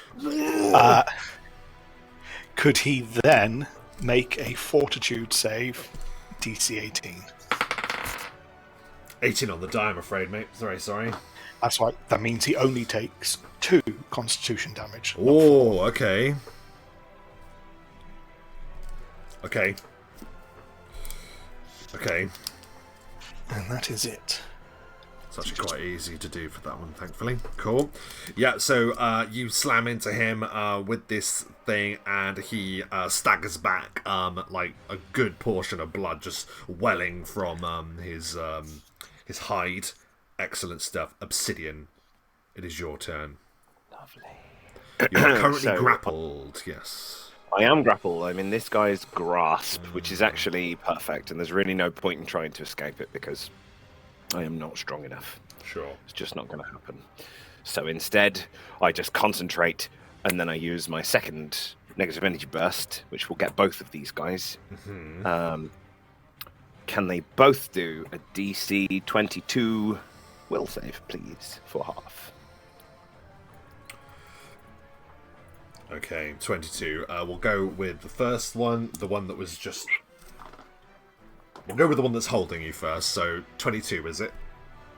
Well, that makes sense. Yeah. Will save, did you say? DC 22 will save. That is a failure for that one that's holding you, and a failure from the one in facing you, so they both fail. So they both take... Oh, lovely. 29. Very nice. Take 29 points of damage, negative energy damage, as he has picked me up and, just like picking up a cactus, he just regrets it as these big old spines of negative energy just burst out of me and through him, and he's just sort of taken aback by it. Devastates and kills the one that was in front of you. How does he die? Amazing. And the one that's got me in a grip, he's hugging me and I'm just eye to eye with him. Just staring him down, like daring him. Amazing. And you've dared him. It is his turn. Let's see.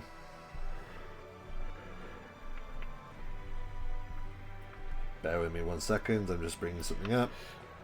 That's not to say, fellas, that I wouldn't appreciate a hand.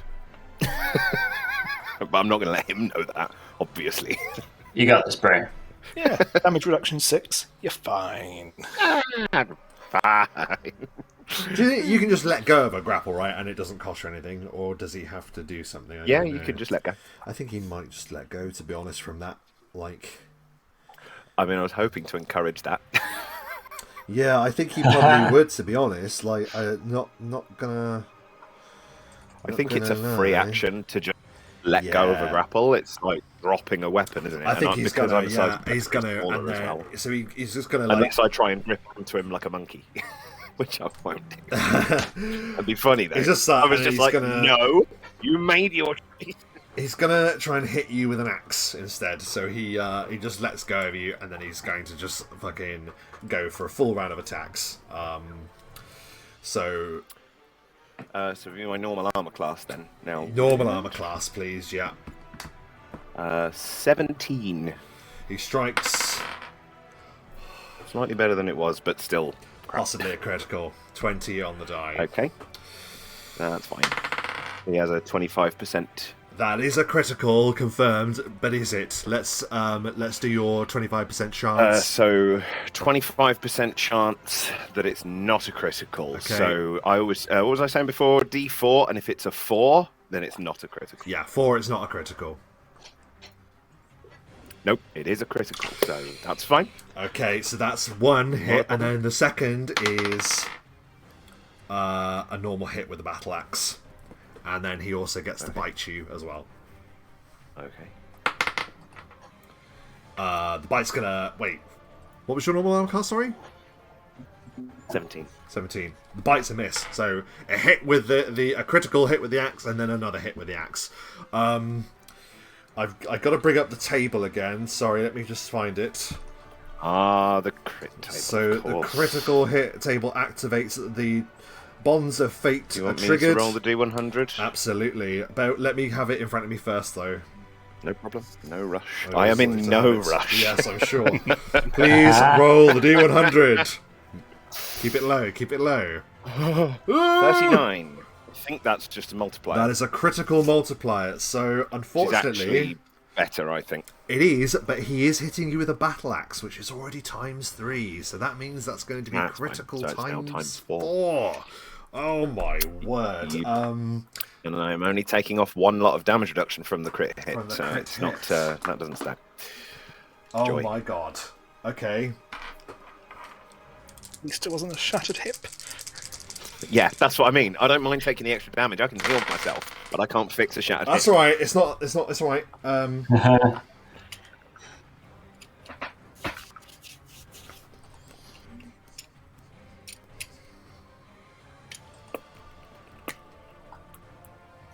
That's 25 points of damage from the critical strike with the battle axe. His normal strike. So that's then 19.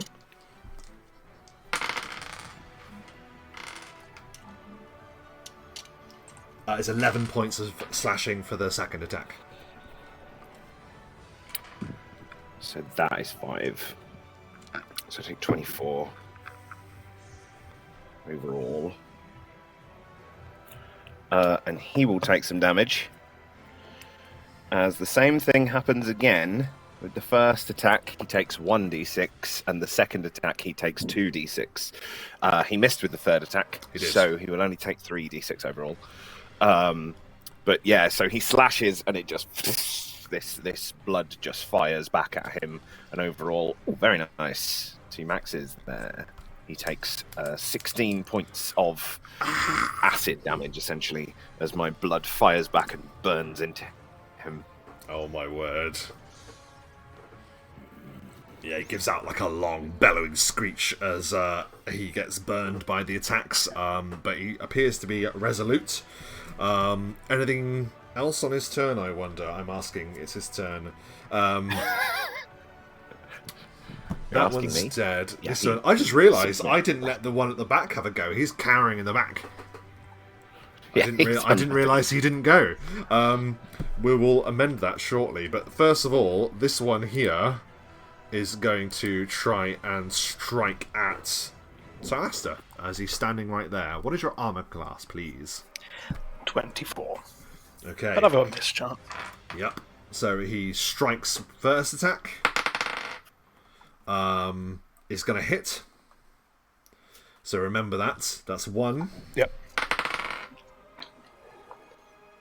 Second one's a miss. Bite. Also a miss. So just the 1 axe hit. Does it hit you? Do you miss chance? It does not. What is it like as Silaster seemed to be there but isn't? It's, again, I always describe it a bit like an after image, and I think the troll is seeing Silaster where he was standing before, and I think that's where he perceived the attack to have come from, that bloodletting strike, but Silaster left that sort of projection of him, of shadow, as he moved. I absolutely love it.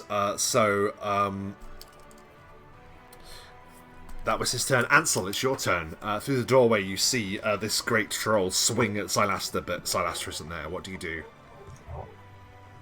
I think we need this troll out of the way now, so Ansel's going to step 5 feet, which brings him into combat range. He'll activate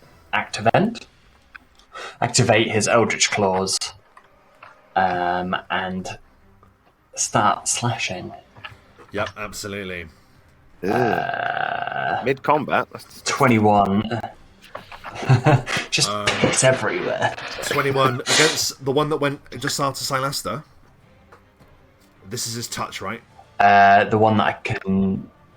Yeah, so this guy. And he's -2 to his AC. Yeah. So is this guy, by the way, in case you're wondering. Of course he is, yeah. I couldn't see him before. That's absolutely fine. Yeah, that is a hit because you go for his touch. Fantastic.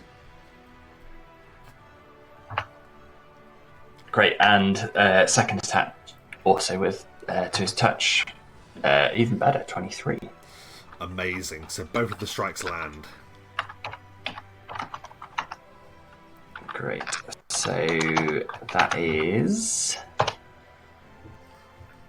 an awful set of rolls, and 27 points of damage.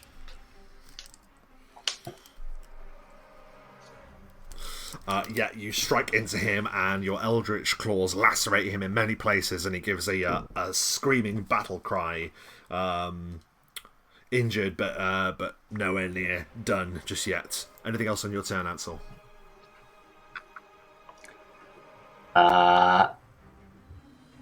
Yeah, I'll try and curse this guy. So DC 19 will save, and he's at -2 to his save. That's a failure. He is cursed. Cursed, I say. Excellent. So he is, as is next to the shade as well. He's -2 to attacks, -4 to saves, -2 to checks, -2 to weapon damage, and -2 to AC. If that helps you at all, Matthew. I mean, yeah, it helps. Every little helps, mate. Yeah. Oh, amazing. and I forgot. Because I did a full round attack, that also sets off Dreadful Wrath, which is a 20-foot radius effect. Yes. Will save or be shaken. DC 22. Oh my word! Yeah. So that's just those two in front of you. So we'll both go for it. Yeah. So that one definitely fails. The one next to Obsidian. So he is also shaken, which means he's -6 to those. -4 to attacks, -6 to saves, -4 to checks, -2 to weapon damage, -2 to AC. God. Yeah, so he is like shaken from the strike, and as is this one. He is also shaken. Excellent. I won't list them off again. Yeah, so he's just -2 because he's just shaken. But the other one isn't cursed. So. Yeah. What is it like as your terrifying strike terrifies the trolls at this moment? I think it's just like a maelstrom comes through this doorway, like slashing claws, and then a curse flies out with like a grey sort of blast, and then all the hairs on their arms start to raise as the fear aura hits as well. Oh my god. Okay. It's just like they probably can't really see what it is. It's just shit coming through the doorway. Yeah. They don't know what's going on, but they do their best to hold their nerve but fail. Excellent turn. This one now acts. This is why I got confused, because this one acts after you, Ansel. This one is going to close on Silaster. And Silaster, I should note that where you're stood at the moment, you're standing on what appears to me like a vast collection of like food. There appears to be like half-rotted, half-eaten pig carcasses that you're standing next to. Like mouldy bread and like gone-off vegetables. That's what you're standing in currently. The candlelight of altars has light this troll as it charges you. Not a charge, sorry, it's a normal attack, I should say, but narratively charges you. For your armor class is 24. That is a miss. It swings wide, bellowing as you duck beneath its strike. And with that, we are back to the top of the round. Silaster, you duck. What do you do now? I will tumble and move to there. So no Ansel. I saw the claws come there, but I know Ansel can do that around me. Mm-hmm. He's got range and all. So that's 10 feet. And then I shall go for an obscuring shadow veil as 2 blades of shadow cloak both hands, and he swipes across the eyes. Amazing. 29. That's against, the one directly in front of you, I'm guessing, yes? Yeah, the one with the weapon. Yeah. So that is a hit against his armor class. What do you do now? That is 46 points of damage. Oh my word. And if he's still standing... Oh, he's still standing, mate. Oh, like I said, these guys seem like to be superior in some way. They're like... Something's going on. Fair enough. Yep. Now, can he make a DC 17 fortitude save, but he is minus con and minus to his saves because of Ansel, so you never know. This one is shaken. He is minus to his con. Yeah, that's correct. Yeah, so sorry, what save does he have to make? 17. Will or wisdom? Or sorry, fortitude. Okay, yeah. We'll see. That is a failure. I think this is the first time it's ever happened. But the obscuring shadow veil, basically, as Silaster strikes across his face, cutting with these blades, the shadow lingers across his eyes, which means until, for a full round, he gets a 50% miss on all of his attacks. Yes, yeah, so he gives a wild bellow as you cut across his eyes with this shadow power, and he starts swinging wildly at where he roughly remembers you are. We'll see if he is able to hit you when we come back to him. Excellent. Anything else, Silaster? That's it. Yeah, you are amazed. Like, these creatures are taking a significant portion of damage. We move over. Obsidian, this thing is still towering over you. This thing is not giving up, despite its many grievances and curses that it is suffering under. I think the spectral hand, since it's still there and I might as well make use of it, will zoom in and do this touch for me. But essentially, it's kind of just coming in next to me and going for a touch attack. Because I could do it, but I get a bit of a bonus when it's the spectral hand because it's spectral. So I'm going to go for an attack on his touch armor class. Okay.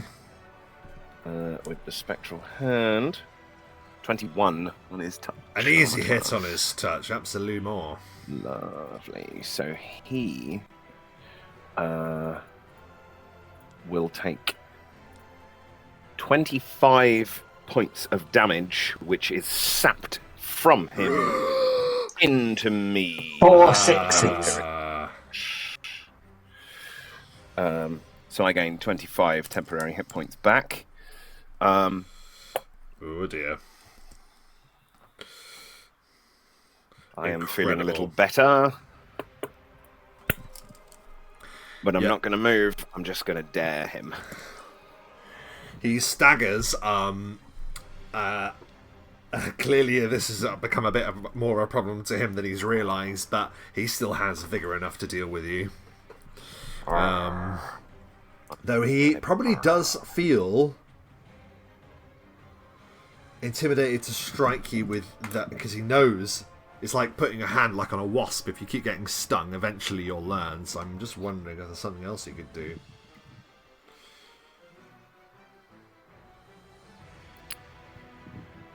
And he's not stupid. So he's going to provoke an attack of opportunity. From me? Yep. Well, I can now, can't I? You can. Yeah, why not? Let's go. My claws. The Necro Talons. The Necro Talons, they strike. To strike at him. My first ever melee attack. Go on, Obsidian. 20 on his armor class. Oh, that's a hit because of the shade. That's a hit. You hit him. Oh, wicked! So he takes 1d6 Amazing. -1 because my strength is terrible. He takes 1 point of damage. Oh, you could use your inspiration there. No. Yeah, No, you use you your can't- reroll on a Inspiration d6. is only to be used on 1 point. D20s. I have all these Damage. massive numbers on their hit tally that I have, and it's 1. Very good. 1. I just get 1 finger. He will step at him. back.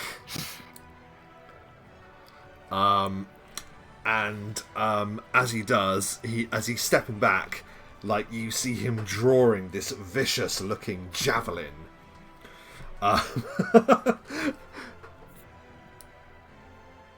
He goes back to there. And then he just hurls this thing directly at you. So, what's your armor class? He still has significant attack power, even with the curses and the like. I'm just looking at how, because the description of the thing. My armor class is 17. That's a hit. So the javelin, a particularly large-looking javelin, hurtles towards you and slams into your shoulder for 14 points of piercing damage. It bellows as it eyes its favoured enemy.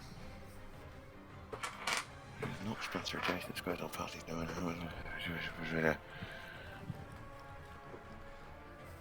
So that's its turn because it moved and attacked. Can you guys do me a favour, please? I'm going to tell you a spell name, and I want you to look at the description for me because I don't know whether the magical effect of this means it still gets him.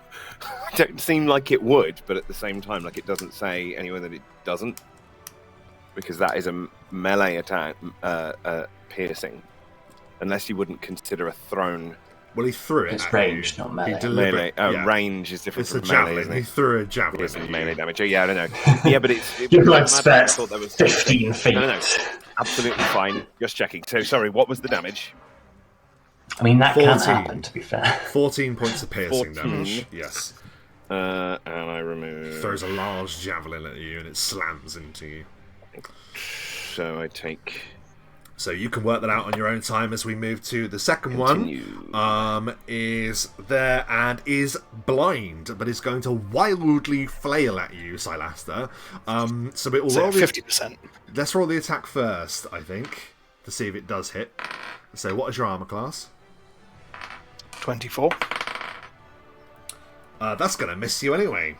So it swings wildly, but the attack doesn't hit anyway. So there's no point in doing the miss chart. So he's just like flailing madly. I'm so sorry. He's got multiple attacks. What am I doing? Again. That is a hit. And the bite would be a miss. So potentially one strike against you. So 50-50. 50-50. Wait, which way around? High Lower hits, high misses. High hits. Oh, high hits. What do you want me to roll?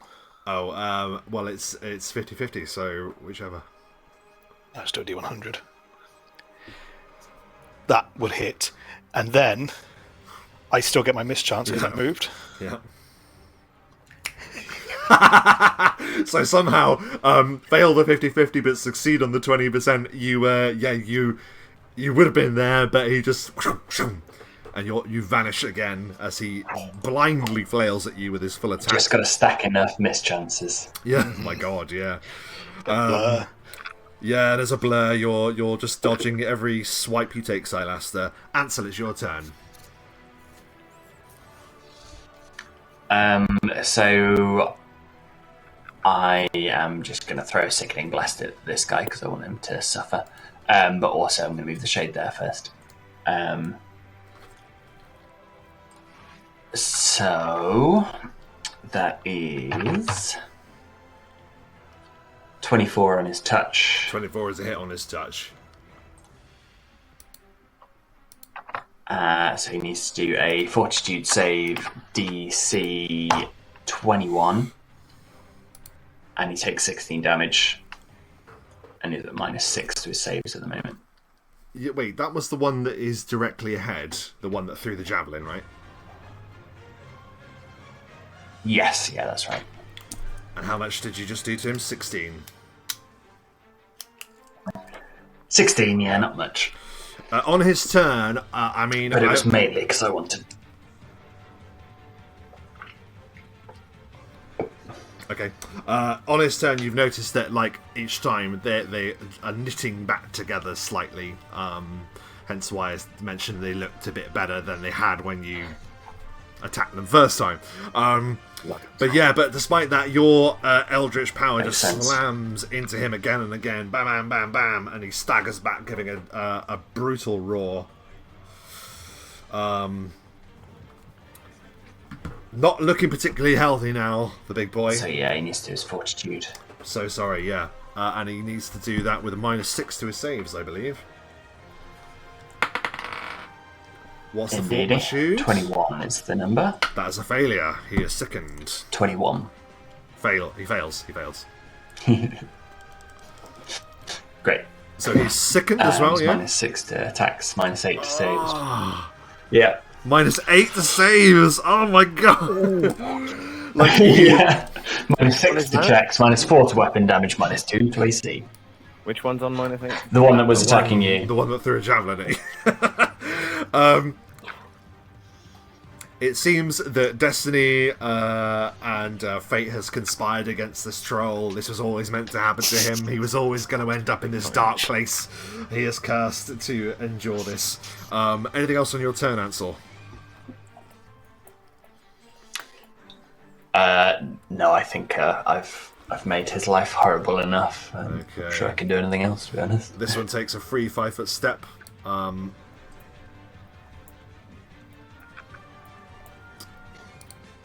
Because he can see he's going to do a full round of attacks against you, Silaster. Mm-hmm. AC.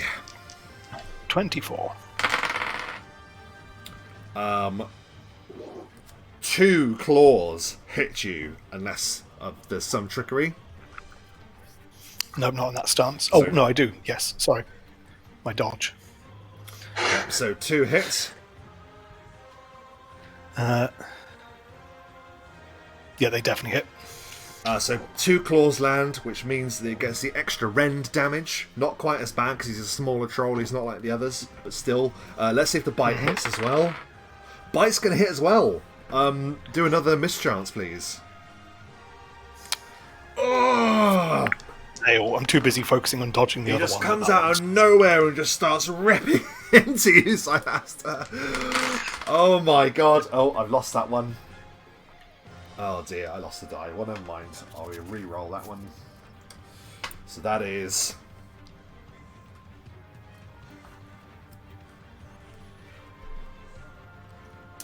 So the rend, including the 2 claws plus rend, is 26 points of slashing damage. The bite... 7 points of piercing.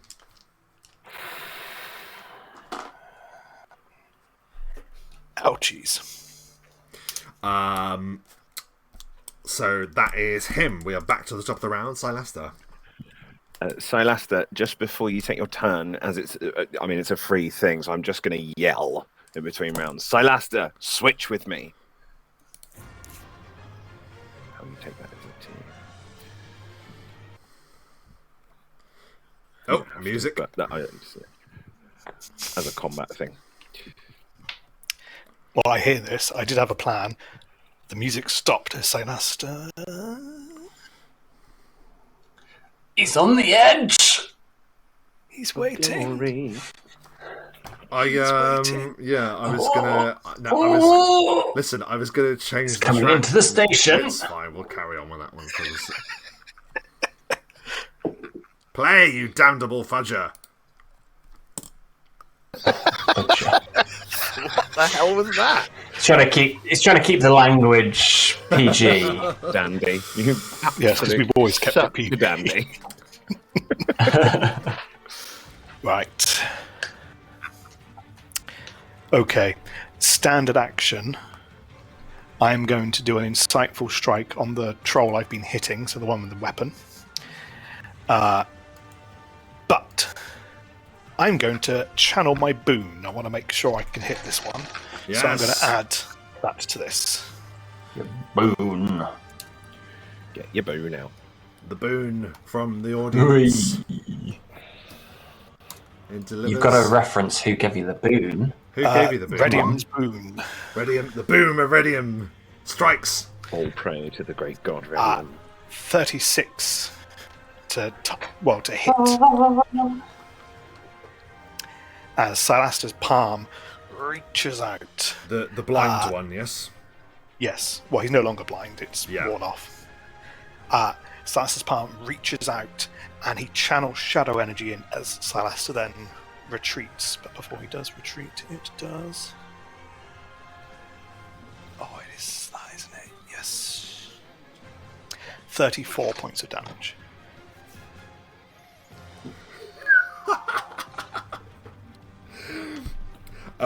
So I would like you to tell me how you exactly kill the troll before you.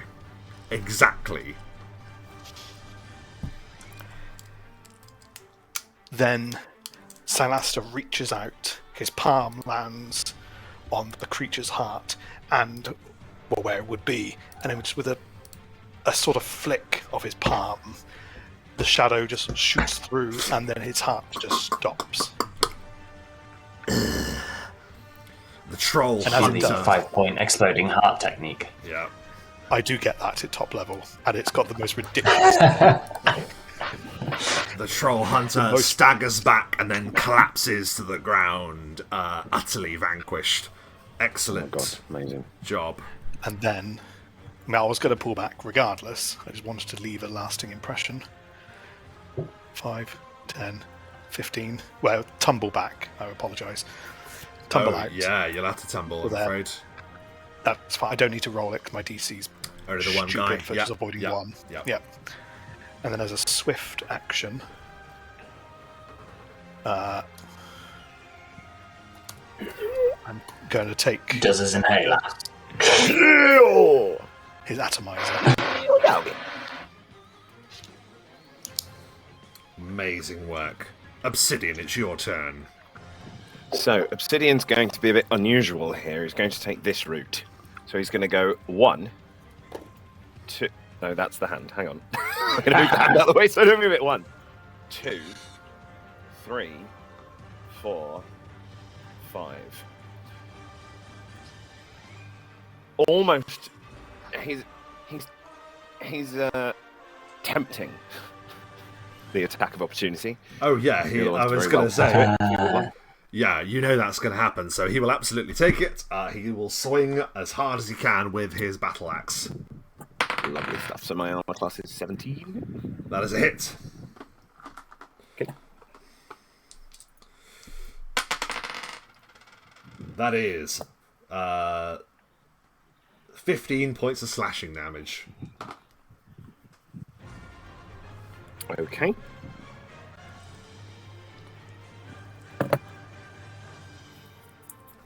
Hit points, and I'm down to 8 of those. That's fine. Okay, so he will now take, as he took 1 and then 2, so now he takes 3d6. So he takes 7 points of retributive acid damage that burns him. And that's the end of my movement. And at the end of my movement, my spectral hand will go for him, actually. Okay. I think. Which means that because my spectral hand is going for him and I'm casting next to him, he can take an attack of opportunity if he wants it. Oh yeah, he'll absolutely do. So I love how you're not so casting keen on the defensive. I love that you're Bring so it keen on. about the attacks of opportunity now. Freaking the mess out of the stuff. Trying to be tactical. The game's become like chess. Possibly It's a a natural critical. 20s. Possibly a critical. Okay. I'll roll my Literally d4. fucking If it's a 4, mass producing the criticals. it's a 4, not a crit. It's a 4. It's not a crit. Oh! But it's still a hit. So It's Obsidian's day today, isn't it? Oh my Jesus. god. just wanted to see if it's Doesn't need inspiration. Yeah, wow. So just a normal hit then in that case. With his claw is 9 points of slashing damage. Okay, so that's all my temporary hit points gone, plus 1 extra. But the spell I was casting will now go off, and it is a touch attack on the one that was fighting me in the first place. 26 on his touch armor class. Oh my goodness. 26 is a hit on his touch armor class. So he will take a further 22 points of damage, which, like, essentially, it's like, I don't know whether you've ever played Legacy of Kain, where Kain just holds up the sword and the blood just saps into the sword and feeds it. It's like the blood just sort of saps across the room through the hand, and it just strengthens Obsidian, and he takes the 22 extra hit points. And that as is the you end of my turn. take that, it is the entirety of the remaining life force of the troll is drawn from it as you destroy it utterly, Obsidian. Mate, just pulls out of his chest, which drops him to his knees, and then continues and just takes the last bit. It staggers and collapses to the And I'm ground. invigorated. Great job. Did the troll that hit you take damage as well? With the attack of opportunity? Oh yeah, I forgot about that. He will only Yeah. take 1 because it was his first go. So he takes maximum. It's Obsidian's. Everything's coming. It is, yeah, I know. I'm just Obsidian. dreading the next session though, because it just means everything's going to go really badly. Yes, he takes 6 points of acid damage. Great work. Okay. So that was... And he will have to do a DC 22 will save, because he's now within my Yes, fear he or knowledge. is. He's not been in before. Okay. That is a failure. He fails. So he is shaken. Oh, shaken. Yep. Which Dom knows all of that. It's -2 penalty on attack save skills. Absolutely. Yep. I had forgotten.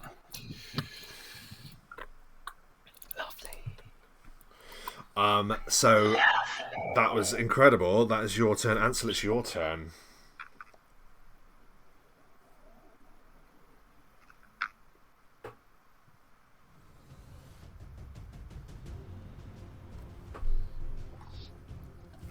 Rob's completely frozen for me. I don't know about anybody else. No.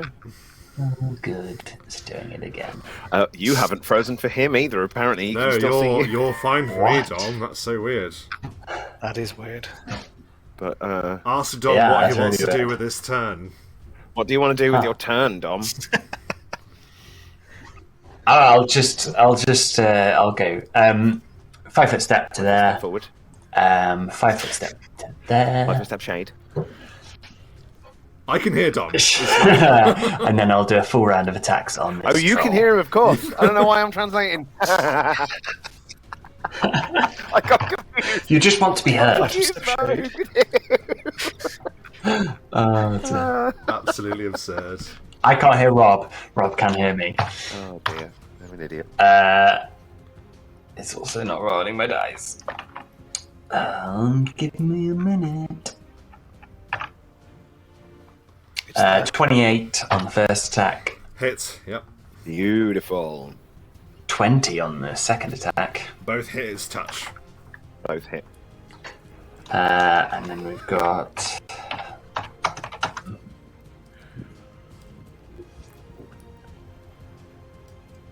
a certain amount of points of damage, probably.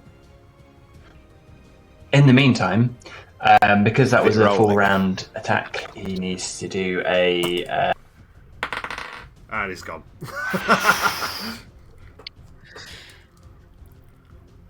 Holy mother, that's a lot of damage. I've now lost Dom completely, so... Have you guys got him still? Yeah. We've still got him. You've lost each other now, apparently. He has to do a DC 22 will save or be shaken again. That's a failure. And he takes that is a failure. Frightened. And he's gone for us. Which will make him... We'll never know. He's double frightened. shaken. No, that's fine. He got gone. his turn done at least. He is frightened, which means he will now flee. Given the opportunity, given the opportunity, he's going to do his best to flee. You can see just terror in his eyes as that happens. That was Ansel's turn. He can do whatever movement he can do when he returns. Well, he did a 5 foot step forward through the door, so he did. Attack. So he did. So that's him done. Then it is now its turn, and it is going to try and just rush past you. It's going to try and bull rush Ansel out of the way, but given that Ansel isn't... No, he can't, because he's the source of his fear, so he has to go away from him. Oh, yeah. He can't do that, so instead he is going to go this way. Oh my god. Do I get an attack of opportunity? Yep. If he's withdrawing... Oh. You can both get an attack of opportunity. Oh no, you're not there, are you, Silastra? So I get to use my wonderful claws. Aha! 22. 22 is a hit. Oh my god. 4 points of damage. I mean, yeah, it hurts it, but it doesn't notice it that much. It's just I was dragging away. really hoping that I'd get the kill, because you were going to ask for the description, and I was just going to say Roadhouse. That is him moving away. He moved. He does have a javelin, and he's going to try and throw it at one of you. It's going to have to be Obsidian. He's the closest, so armor class Obsidian. Yeah, 17. That's a hit. Javelin comes launching towards you. Thankfully, not a large javelin this time, just a normal-sized javelin, which does 8 points of piercing damage. Zoom! It whistles as it flies through the air and slams into you. Yeah. I mean, it does, but it just gouges a bit. Because it just sort of deflects, because my skin's that little bit hardened. So I only take 2 points of damage. Nice. Okay, nice. That's its turn as it runs away and throws the javelin. We are now back to the top of the round. Silaster. One of the trolls is attempting to flee. Silaster, 1, 2, 3 past. And so 4, 5, 6. As he runs in, he's conjuring a garrote of shadow, and he'll then throw it at the one who's fleeing. So this is a ranged touch. 28. 28 is a hit. Fantastic. Which does...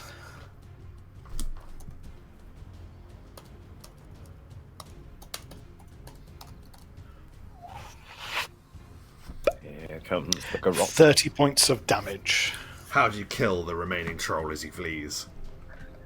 Oh, as he's running away, I get the garrote around his neck, and as he's going up the stairs, I just pull back, and he just goes... as he essentially breaks his own neck as he's running. On the stairs. Snaps his neck back, there's a loud crack, and he collapses to the ground, totally slain. I mean, he falls more than 90 degrees, so... He fell more than 90 degrees, absolutely. Yeah, he did. It's the Hitman rule.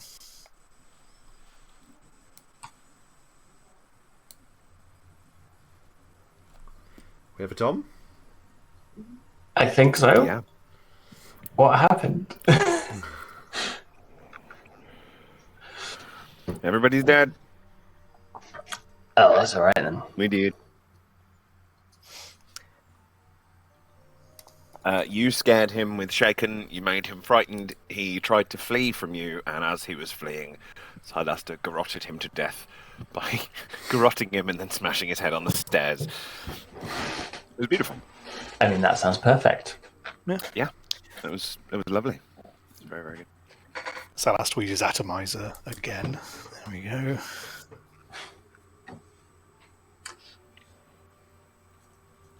Mike, does it make you feel better to know that I'm still on full health? I'm not, but I will be in a minute. It's fine. It's fine. Fine. Victory is upon you. You can give me a search check. So you guys spend some time searching whilst I stand and Touch myself. touch myself. It takes a few rounds, but not very long. And get back up to full health. 4. I mean, 14. I mean, if we're taking 10 or taking 20, then maybe, but if not... That's absolutely fine. Can you roll for me, please? 4d6, please. This how many gallons of blood we find. Yep. It's how many priceless diamonds we come across. 14. It's actually a collection of priceless gems. There are 14 of them scattered upon the altar for the value's sake. They are rubies. And they appear to have like an odd shine to them. There's also 2 + 1 large battle axes, should you ever wish to use them. I mean, how willing are we to sell everything? Are we Skyrim willing? Yes. So they're actually you can give me a nature check or a yeah, it would be a nature check if you have it. Hearsay, Yeah, basic but no intelligence. 17 basic intelligence, 18. though. Yeah, you pretty much all of you, fantastic, can pretty much surmise that the two trolls that were fighting with weapons seem to have been more of an ascended type of troll. The two others were sort of like lackeys. They were troll hunters, which actually to those in the know are kind of like the rangers of the troll communities, and have favoured enemy elf +4 and favoured enemy human +2. So they were getting bonuses against you because they technically have a number of levels of ranger, but they stood no chance against the strangers. Ooh. as they didn't really get their leg in really in that fight. So great job. That being said, I think Obsidian, you did take a bit of a licking, but I think they just took too much back from hitting you. Yeah, I did. Well, I took standard damage. I took like 38 points of damage overall. I took more than that, definitely. It was over 50, but I kept taking it off of the temporary hit points as well that I was gaining. Yes, of course. From Vampiric Touch. So, yeah, the Vampiric Touch and damage reduction did a lot of work for me there. So the trolls, the trolls lie slain, and you're able to sort of like really take notice of where you are, and there's sort of like this really disgusting, rotting smell. You can see that there's all this like rotted, like half-consumed food down here. There's like fish carcasses and half-eaten like pigs, as I said, and different kinds of meats and roots and greens as well, all kind of rotting in this massive pile before these altars. There appear to be odd carvings scrawled into the altars and stuff.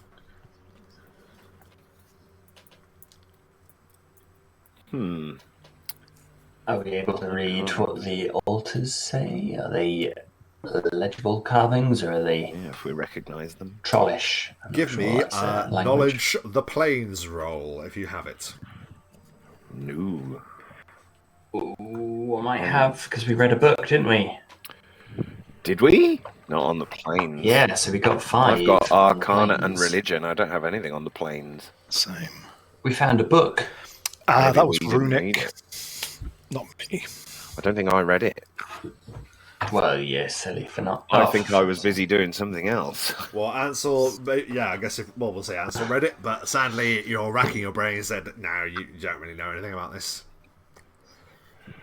And it's not in a language any of us can read. Oh, it's the planes. So it's I'm not just thinking writing as such. It appears to be more like reliefs and symbols, more glyphs than actual words per se. Well, shall we try the door? Yeah, there's a wooden staircase that the troll died next to and smashed his head on next to the Shadow Garrote. Yeah, a door is at the top. Spectral Hand will have gone. And my Fire in the Blood spell will have gone, I think. It's 11 minutes. And I spent some time healing, so I don't want to... Okay. It never quite reached its maximum potential, that spell there. I was like, oh, come on. Oh, well, I'm sure you'll have another chance to keep hitting you until it works. Yeah, absolutely. Yeah, it's a mega spell. It just means you have to take damage to be effective with it. So it is a sort of bittersweet. You open this chamber, and there appear to be a number of crates. You can see where the trolls retrieved the big crate to try and barricade the door in their attempt, but didn't do very well with it. There's some barrels there, and some assortments of various fruits and vegetables here. This appears to be some kind of storage room, slightly colder than everywhere else, though I promise you, barely any cleaner than where you've just come from. A set of stairs winds up. Yep. Interesting. Okay. I mean, do we want to go upstairs first? Do we want to go? Because there was another route down the corridor. If you back the other way. There was. Yeah. Well, I get the impression, unless I'm horribly wrong. One of the main entrances was the portrait. Maybe we'd have to come back down anyway. Yeah. I'm a bugger for kind of going, what if we can't go? We should complete this level and then do... Always go back and forth to try and make sure that I don't miss any bits. I'm a sucker for that as well, and I've kind of realising it's like, well, the opportunity's ahead of us, so why don't we... just got to commit to a path. Yeah. Let's go. Yeah. Let's go up the stairs. Let's have a look. You climb the stairs as we move to a different map. Trundle.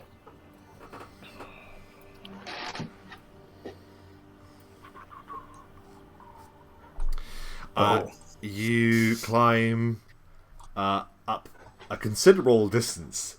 Has it loaded for you? There we go. Yeah. You appear to be standing in a like a storage room. There's a large barrel that gently drips like what you assume is wine. And you can see through various different doors that there appears to be a kitchen, an entrance hall. You appear to be in a small house. Small house. A small house. I did just step and then step back, Rob, from here. Yeah, you turn and look around the corner and you see like a strange old woman standing by like a fireplace. She has like completely like withered features. She has a raggedy old like cloak, and sort of like greyed eyes. And as you step round, she just goes, "Oh, guests, is it?"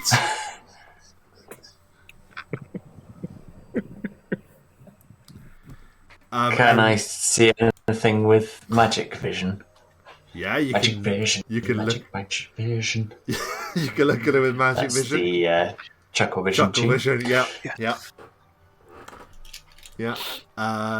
With magic vision, Yeah. you do not perceive there to be any magical effects on this person. However, you do perceive a look of mild disdain as she looks at your feet, as you have each trudged up mud and slime from below onto her nice floor. I say nice, it's covered in dust and marks of indiscriminate nature.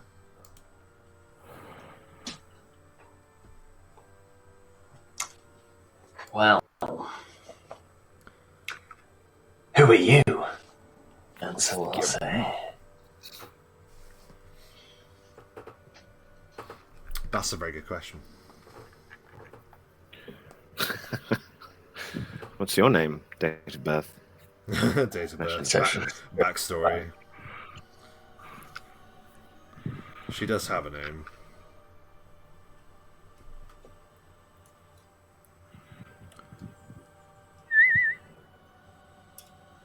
My name is no, that's not it. she desperately tries to recall her name. She's very old. She is. I am Enos. Enos. That's sort of unfortunate now. I openly laugh in her face, yeah. Yeah, and my name's Ick. And this is my friend Ock. And Chlong. Yeah. My familiar Illy. She did have a name, but I just fucking panicked. And you know what? I deserve every fucking. No, that's a no, that's a name now.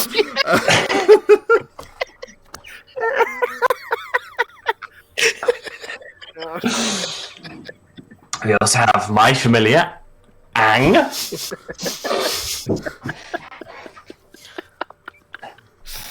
Oh dear. And Yon Nomus.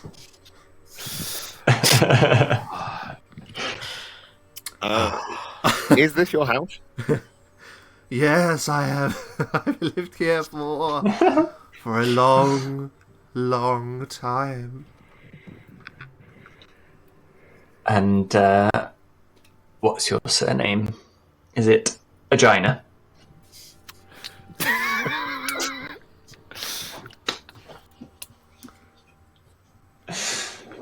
No. You've lived here for a long, long time. At least, and she looks vacantly into the middle distance and says, "At least, I think I have." And where is this? Oh, sorry, go on. No, go ahead. I was just going to ask, and where is this?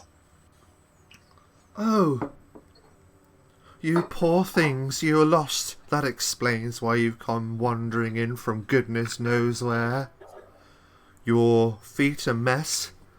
You leaving such a disgusting trail behind you. You have come to the town. Bleak Town, they call it. Bleak Town. You're talking about... That's quite far away. Bugger. Do you want to look at the map? Yeah, isn't it really far south? I will put you on the Pretty map. close to the Hollow Descent. Well, Bleak Town. It is close to the Hollow Descent. Oh my god, it's really close to the Hollow Descent. Oh god.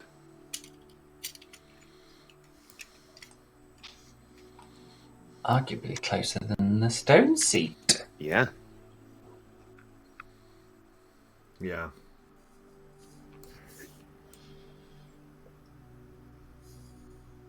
Interesting. It is interesting.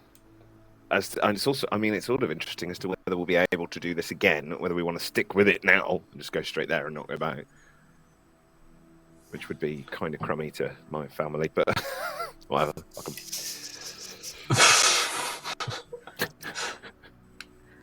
he went for a pack of cigarettes and never came back. Daddy, he left reading a book and...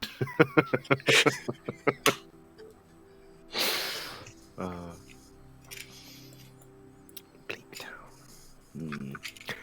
Do we know anything about Bleak Town other than that it's a point on the map? You can give me a history check or a geography check. Obsidian, I imagine it would be better. You can use your level instead because it will be knowledge of the realm from which you hail. Although it's going to be hard. 16. My level, so it wasn't particularly good. No. A long while back, you vaguely remember discussing a town called Thrandra that did not exist here, but existed within this portion of the world. We are nearing, actually, to the very borders of Orenthale, where we are currently. And you know for a fact that this is definitely not like within the civilized. This is not within like the full control of Valdinor, for example. We're talking like frontier land here.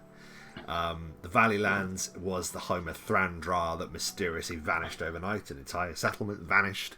But they say that the remnants of people apparently that got away from that place created a new town. And they say that this is where they founded that town. But that is not 100%. You're not sure if that's entirely accurate. Roughly, that's the idea you get from that roll of 16. It was not an easy roll to make. As you're sort of like perusing over that map, though, we return back to Enos's home. So, are you aware of what is in your basement? Oh, yes.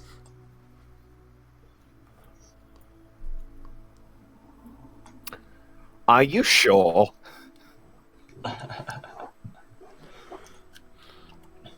They keep us safe. That's what they're there for. Oh. Oh no. Oh. Safe from what? Oh. From those that come from outside. Beyond. Those that would mean harm upon us and our great lord. Who's your great lord? Lord Redhaven. Of the castle Redhaven. The castle Redhaven? Why, yes.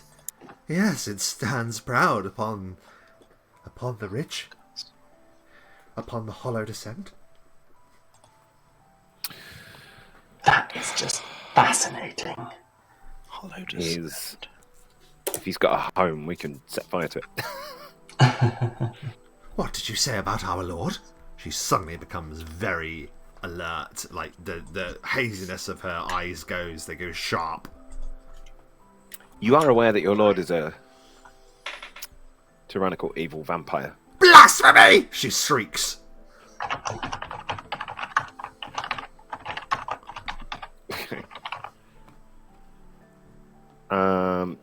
Right, okay. She's one of those.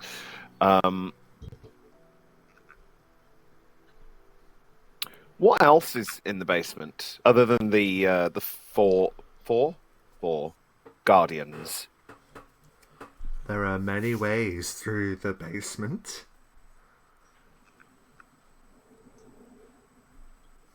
Mm-hmm. We're safe down there. Yeah. We got any more pets? No pets.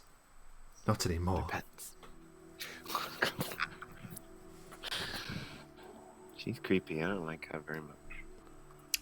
Where are you, Obsidian, on the map? Sorry. Oh, you're there. Sorry. I was just there. I've just realised I was having a conversation with her, but against like the wall. Yeah. I'm just talking to the wall, and every now and then just peering around the corner. Yeah, I'm here. Whilst you've done that, I'm just going to go to what I imagine is her front door and pop my head outside because I'm looking to see what the time of day is, basically. Great point. Yeah. So you pop your head out the door, and directly ahead of you, you see unmistakably a tavern, double-storied tavern, balustrades, and old troughs where horses would come to drink. There is dust and grit upon the road. It's like you look outside and it's like you're poking your head out into the Wild West. Like you see like this desolate landscape that Bleak Town is built upon. And you look to the sky and you see that it is currently closing late afternoon currently. We're coming into like 5 o'clock in the evening.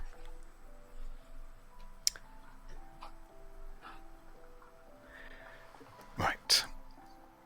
Okay. Does that equate with what time we feel it should be? Fairly. What time we left?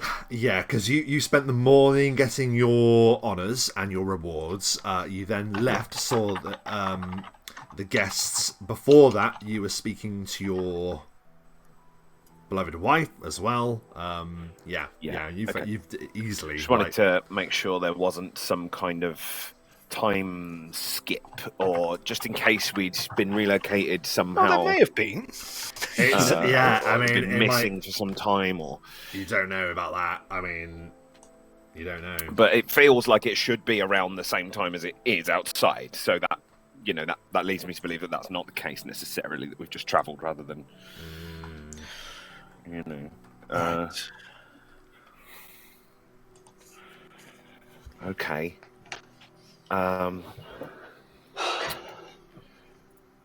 Just trying to get a bit closer to this lady. And what else is in the city? Town. Bleak Town?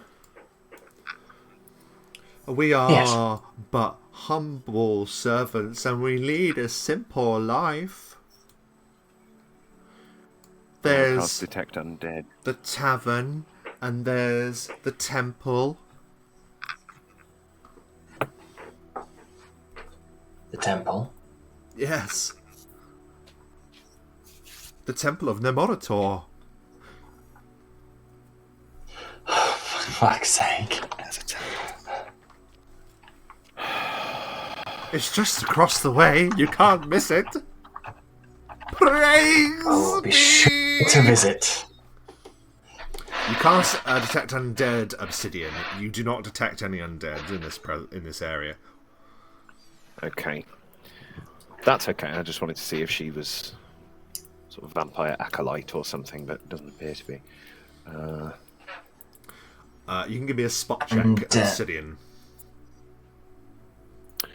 And Ansel, actually. Celestia, you're too far away. Ah, there we go. That's more like it. 2. For fuck's sake. Oh, jeez. Ansel got .rd20 plus 3. 18. Obsidian, you're sort of locked eyes with this hag. Not mechanically a hag, just a hag. Hag by name. However, you look and you see that she appears to be toying with something in the pocket of her robes. You see the glint of a small blade. Maybe. I wouldn't do that if I were you, Enos. It's just strangers come from out of nowhere. I'll have the shade move in as well at this point. You can't blame. We've not come from nowhere. Can't blame an old lady for wanting to protect herself against people she don't know of. People that don't know of the Lord Redhaven, who are... We know the Lord Redhaven. Oh, why didn't you say? Have you basked in his crimson majesty? No, because he's an evil tyrannical vampire who's tried several times to kill us. Then let his will be done. Roll initiative. I knew it was going to happen. I was just like, do you know what? I don't want to just randomly kill an old woman. It's going to happen, but I don't want to start it. My initiative's today. Yes, please. 26.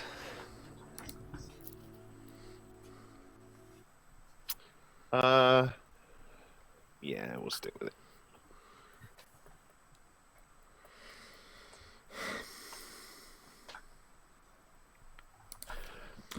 $26 for Silaster. Retroactively roll my extra D4 so I can use it up before the end of the session. Yeah, you got to use it before the end of the session. That's an extra You used 4 your D4 already. No, that was I did. Silaster did. However, No. Ollie is granted 23. another boon. She to has. be We're an going to she has, but she's also been checking a little. I'll chat with the DM about it, an issue with the thing at the end. Oh, that hasn't worked, so you can just keep doing it. Right, okay, so sorry, right, let's just do that again. So Silaster's 26. So that. I am now 23. Ansel? I was 14. Silaster, you go first. I mean, I've seen she's pulled out this knife, so instant effect. As a move, Kill the witch. I will shadow stride to here. So I teleport behind her.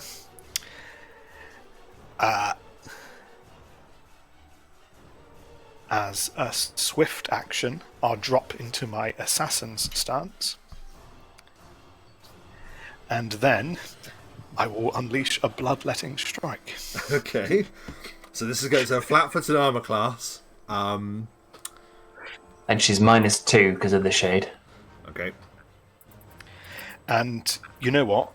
I was gifted another boon, so I may as well use it for this. So plus d4. 26. Let's just get mad this session.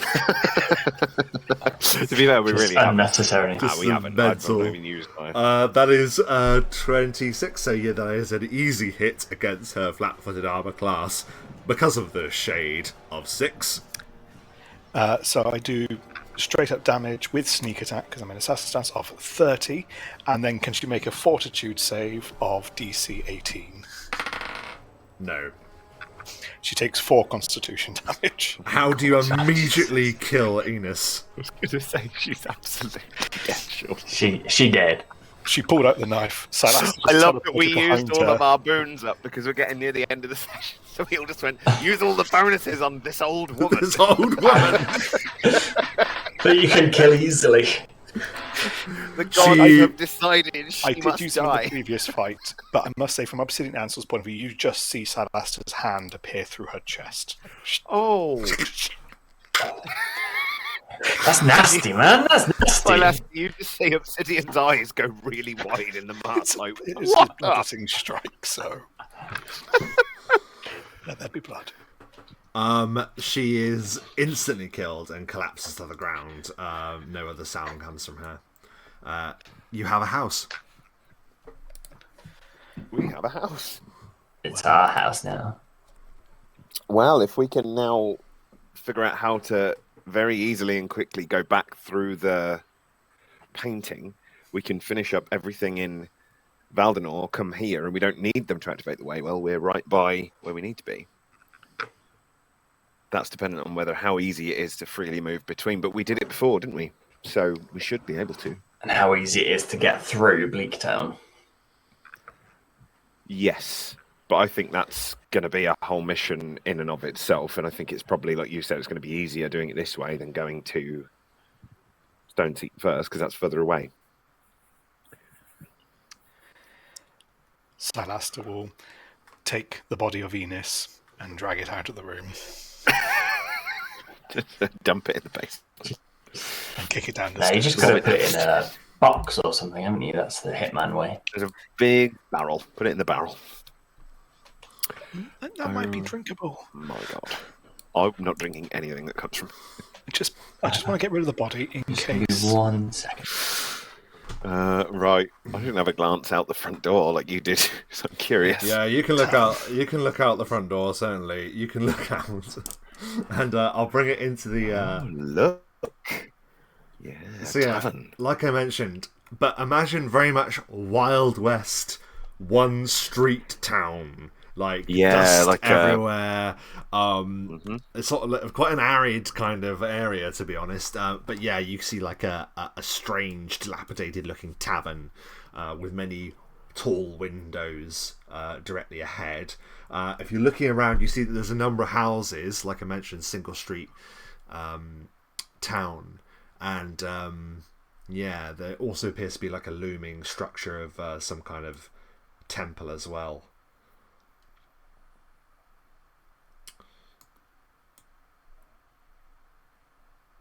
So yeah, there's that to consider.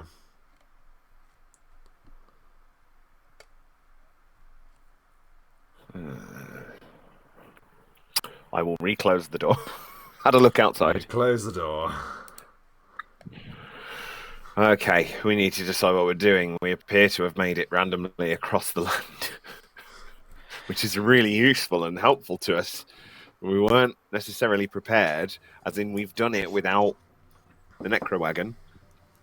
and like without buying any extra potions or bits we might need, which this is the thing, I think we have the opportunity, we could go and do that, buy a few extra bits, prepare ourselves, and be ready to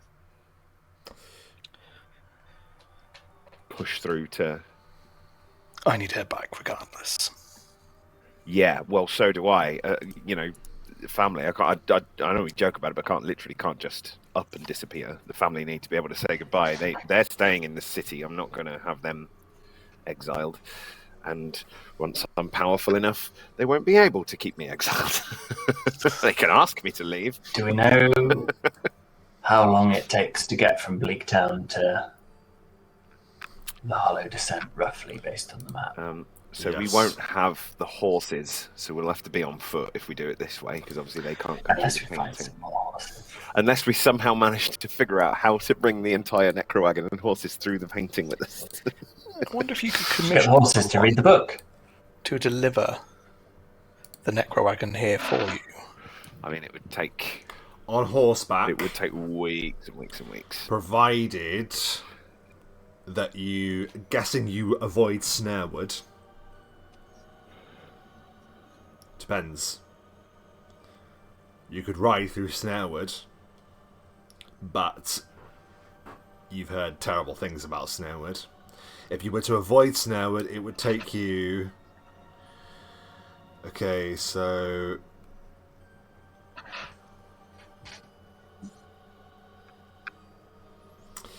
Difficult to tell, given the amount of land. You imagine it would be close to a month on foot.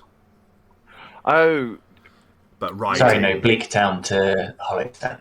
yeah, no, from Bleak Town to the Hollow Descent. It would only be a few days. Oh, on I foot, see. Right, yeah. So on foot, Bleak Town to the Hollow Descent. Yeah, you could make it on foot in 3 days. At a pace, you can make it in 3 days. Sorry. Yeah. On horseback, you could probably make it to Valdinor in just over 2 weeks. We also need to find Kidos and Gao. Yeah, but that's the thing. Like, they can come with us. We can bring them through the painting. We now have that as a transport. We just, so long as we can, consistently do it. I think this is as far as we should go now. I think we should go back down to the basement, back to the paintings, and back to where we were. Wait. What if we just read the book? When did... We don't have the book with us anymore. You do. I think we come back out the That was book. left behind us. Oh, we've got the book on us. Well, if you'd wanted to, you could have brought the book with you. It's not like it's vanished. You have the book on you, yeah. No, I thought that No, we went disappeared through the book. into the book, so the book wasn't on us. We were in the book. Yeah, but when you came back out, the book is there. Just as when you came back out the last time, it's you know. You weren't near Well, it's those just 'cause paintings. we didn't realise we'd actually come Yeah. back out of the book. The last time you used the book was in the streets of Valdinor. Oh, sorry, in the Necro Cave, and you just went in. Wait. So Hang on. The last time we left via the book, it took us to where the book left. We've got the book with us, Yeah. which means we go out where there's a portrait. There's no portrait in Valdinor. Yeah, I'm a bit confused by that. I don't know if we can get back to Valdinor. Did we go through the portrait last time, or did we use the Yeah, No, we we used left. the thingies. device Good on thing? that device, didn't we? Yeah, but if the book's with us, what's the point we're going to? Because the don't book know. is with us. I don't know, but we've got to try. We've got to get back there. If not, the closest is the portrait in Bleak Town. In Bleak Town to Valdinor, Yeah, but not Bleak Town. Bright Harbour. Bright Harbour, and that's a That's still trek. We won't fucking get back miles. before the funeral. Come on, back down in the basement. Oh, We've I got to think try. we fucked it. We've got to try. Dub-a-dub-a-dub-dub-dub-dub. We're We're going to make our way back all the way through all of Salas this. just running. Running, and then slow walking because We could try and fix the painting. slosh. It's not a bad idea, but You I can try and fix return. the painting. Yeah, you return to where the picture is. The picture. Rob, can you move me through the rooms, please? I can do my best. Bear with. I'm in the top left. I just don't want to go can't- through all the corridors. Okay, gotcha.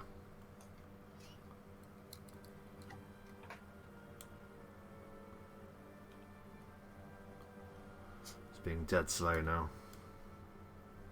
Oh, sorry. I can just move myself if that's easier.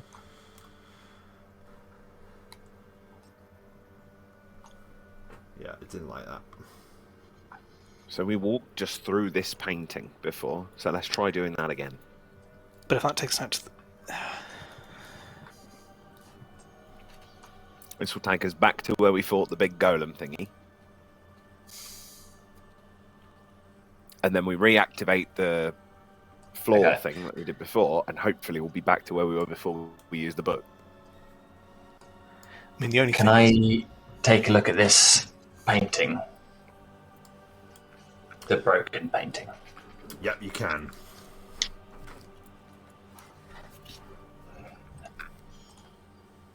And is there any way of using magic device, the skill of using magic device to try and put it back together?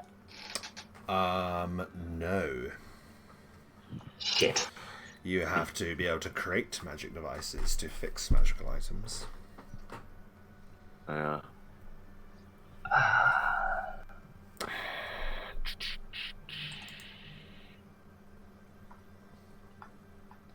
Not that far off being able to do that. Little way. Okay, well, let's try your way, I suppose. I don't think we'll be able to get anywhere with that one. I'm just going to touch this painting and try and walk through it like we did to get here. Which one? This one right in front of me. Okay. The one that we arrived through. So this just seems like the exit. You have always entered the written world by looking into the book. Yeah, I know. I feel like that's resetting the book, though. If we do it from here, when we leave, we're only going to come back out here. There's no way for it to take us back to Valdinor. You have a feeling that this is active. You could try going into the book, but it's up to you.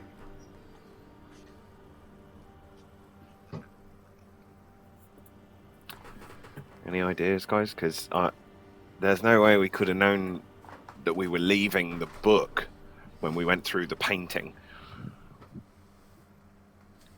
I figured it was like another part of the written world, so we were still in the book.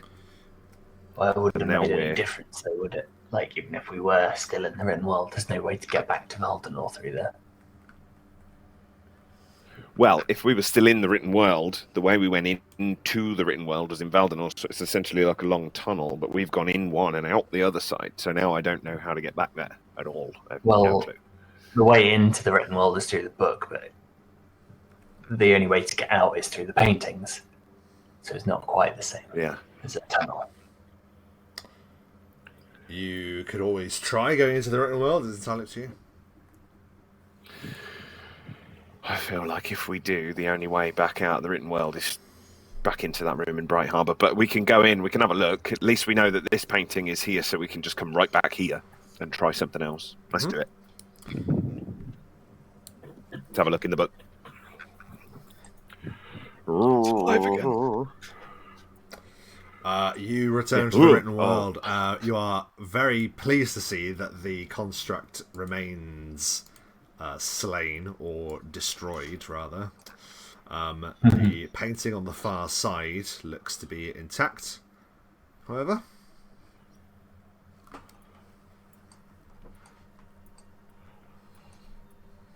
And what is it a painting of?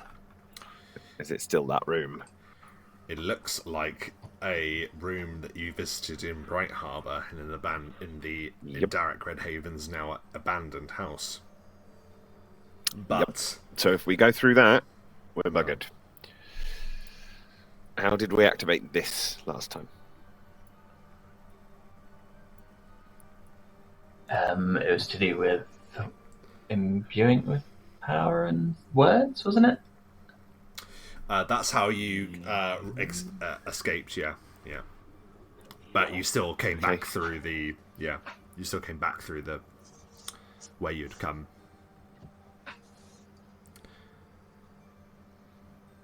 So, from what you can see now, you have two choices. You can either go to Bright Harbour, or you can remain in Bleak Town.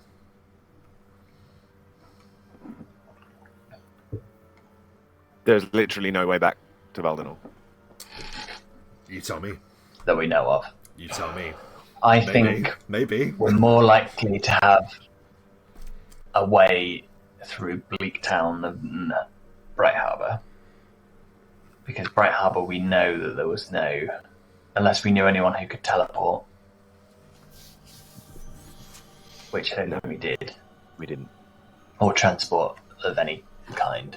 Yeah, but even if we get transport, it's too far away. We're not getting back before the funeral. I don't mean non-magical transport. I mean magical transport. Whereas Bleak Town is an unknown, so at least we could potentially come across something there.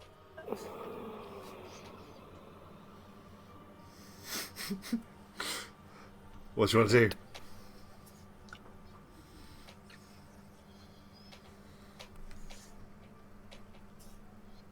Well, you two are the ones with business in Valdinor. I mean, business. His family is now on the other side of the world, and he can't. Well, get back it's not the other side of the world, is it? It's the other side of the country. The other side of the country, then. But like, at this point, that's pretty friggin' far. Oh no. You could return to Bleak Town if you prefer, or do you want to stay here? What do you want to do? I just want to know what. Just stay in the written world because it feels more like. We know here. Would you mind throwing up the map, please, Rob? Yeah, of course. What good is the map going to do? We can't get back there in any sort of time that would get you back there for the funeral. Yeah, Bright Harbour is real far away. It's not quite as far as Bleak Town, but it is far. Yeah. I'm not sure if Bright Harbour would have a means of purchasing magical transportation, but if it did, there may be more of a chance there than potentially here. Well, considering that Bleak Town seems to be the home of a vampire who traverses the country seemingly at will, I would say here is more likely to have somewhere. Yes. Yes, I mean, but the whole aim was to get here anyway. That's not... It's not that I mind being here, it's just that we wanted to wrap up things in Valdinor before that, and now we can't do that, we've just come here.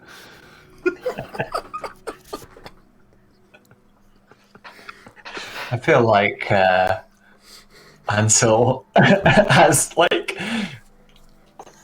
very little in Valdinor, so it's kind of like there's no reason to go back there really, except Kidos and Gao, and there's not really a super tight time limit on that. I know you two have things, but yeah, it's a tricky one.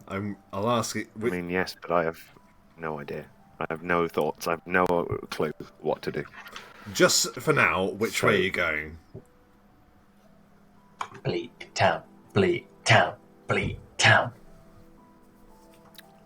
I mean, that just feels like going onward and abandoning Valdinor completely. But sure. Or we can go backwards and have even less chance of getting back to Valdinor. Sure.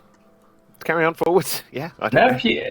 If you think Derek Redhaven's house in... Nope, I don't necessarily think that. I don't think we have a chance to get back there before the funeral either way.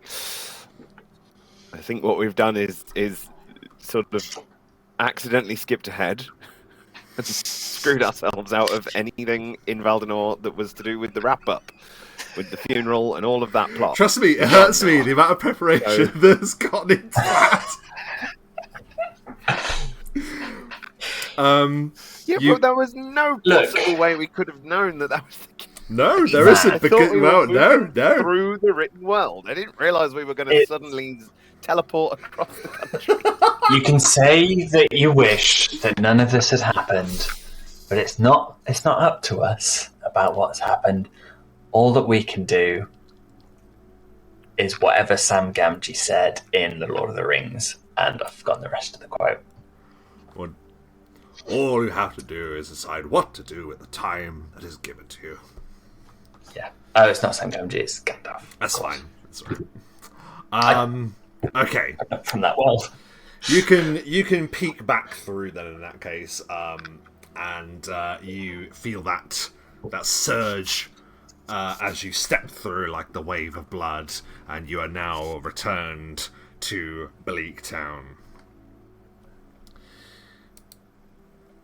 I mean, is there anything that you want to do? We're going to wrap up shortly, but is there anything that you want to check?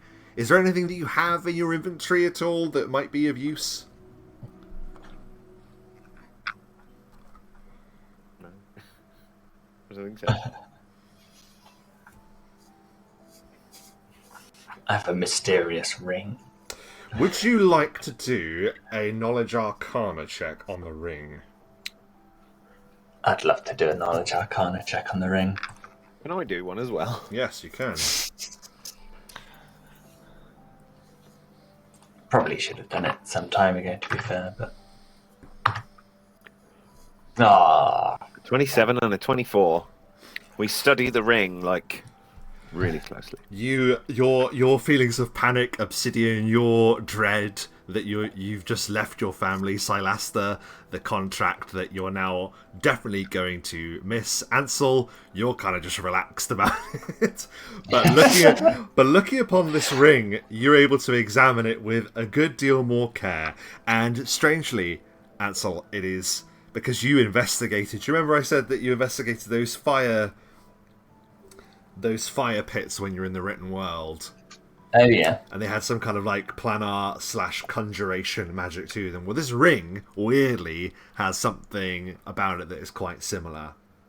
You realise, Ansel, that the mysterious ring is in fact a ring of teleportation.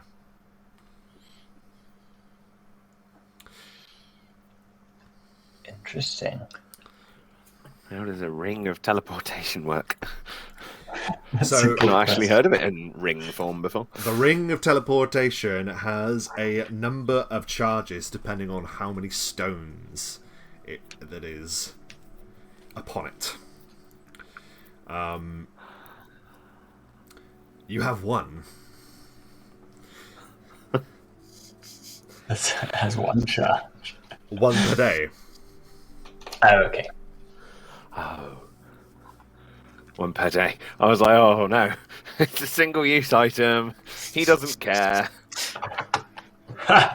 Fuck you all, I'm not using it to get back to Valdinor. I'd actually say he's being aggressively nonchalant about the complete abandonment of Obsidian's family. Almost callous. I just wanted to enjoy you being terrified for a bit before. Yeah, no, you have that. So with that, if it was your wish, you could use the ring of teleportation, which you now can use once per day, and so you and touched objects or other touched willing creatures. And it's 100. I mean, the beauty is we can get back here without using it. really easily through the written world. It's just going the other way we can't do. It's 100 miles per caster level. Well, this is caster level 5, so you can travel 500 miles with this ring. I mean, there is still a chance. 500 miles an hour. I will walk 500 more.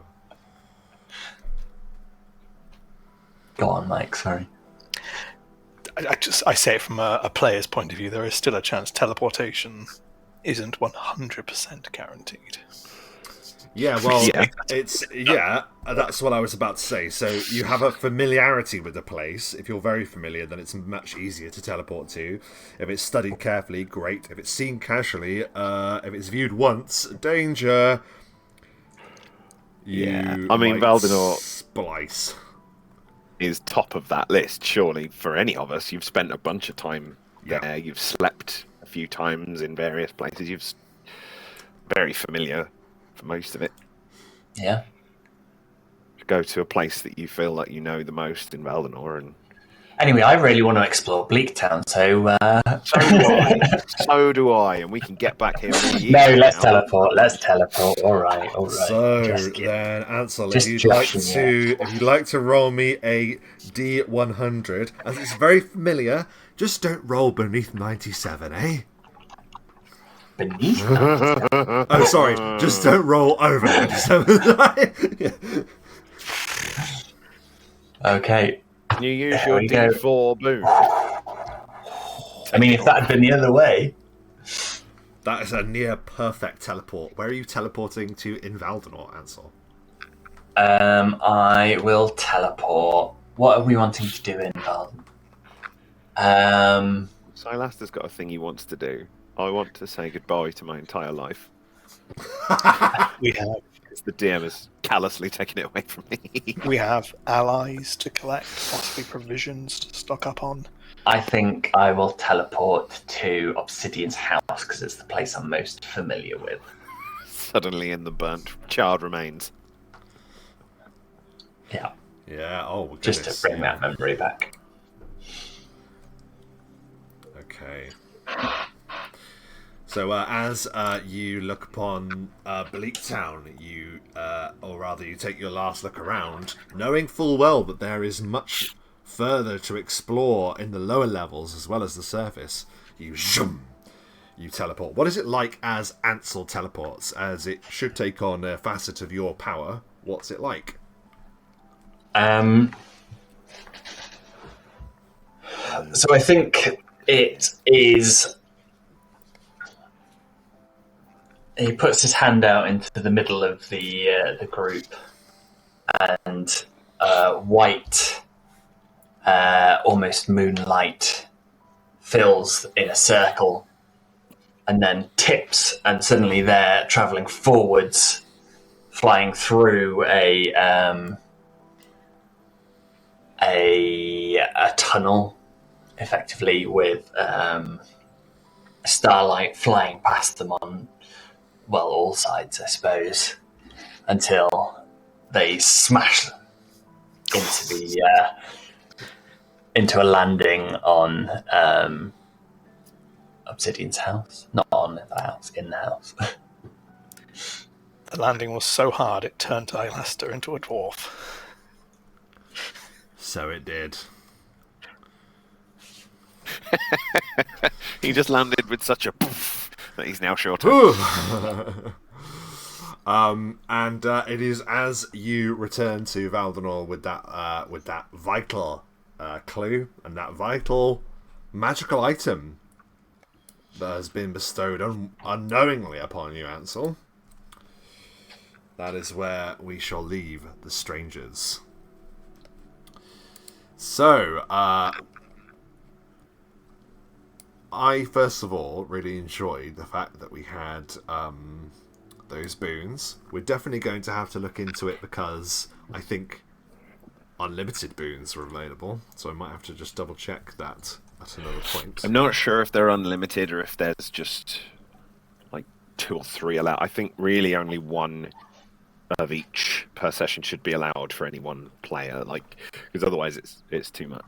Yeah, so we'll look into that. But it's fun to introduce it, and it's really nice to show people what we're sort of going to be doing. We're thinking of doing some extra stuff as well. So if you've got lots and lots of points, there might be the ability for you to have certain battlefield effects help the strangers, certain spells like haste, all sorts that you could use. Or slow. Yeah, or slow, or whatever. Yeah, absolutely. But we'll probably go into that in a bit more depth at another time, because I would like to tie that in story wise, perhaps. We'll see. But yeah, if you have any suggestions, let us know. Let us know what some rewards could be in the comments. That'd be fantastic to hear. So anyway, we'll round off the session like we always do. We shall ask our players. Let us ask Dom first of all. Final thoughts for the session. Yeah, I'm very excited at our new ability to travel across the country in both book and teleportation form. I wish I had checked that earlier, although it was quite funny to watch Mike and Matt's faces drop as they thought they couldn't complete their characters' missions. Which made me quite cruel, but I enjoyed it. I really enjoyed it as well. I was really tempted. I was really tempted for when you went back and go, and that's where we'll leave the strangers, but I thought, yeah, I can't leave it a whole week. I won't be able to not tell you for a whole week that you actually have a ring of teleportation. So, but it was quite funny.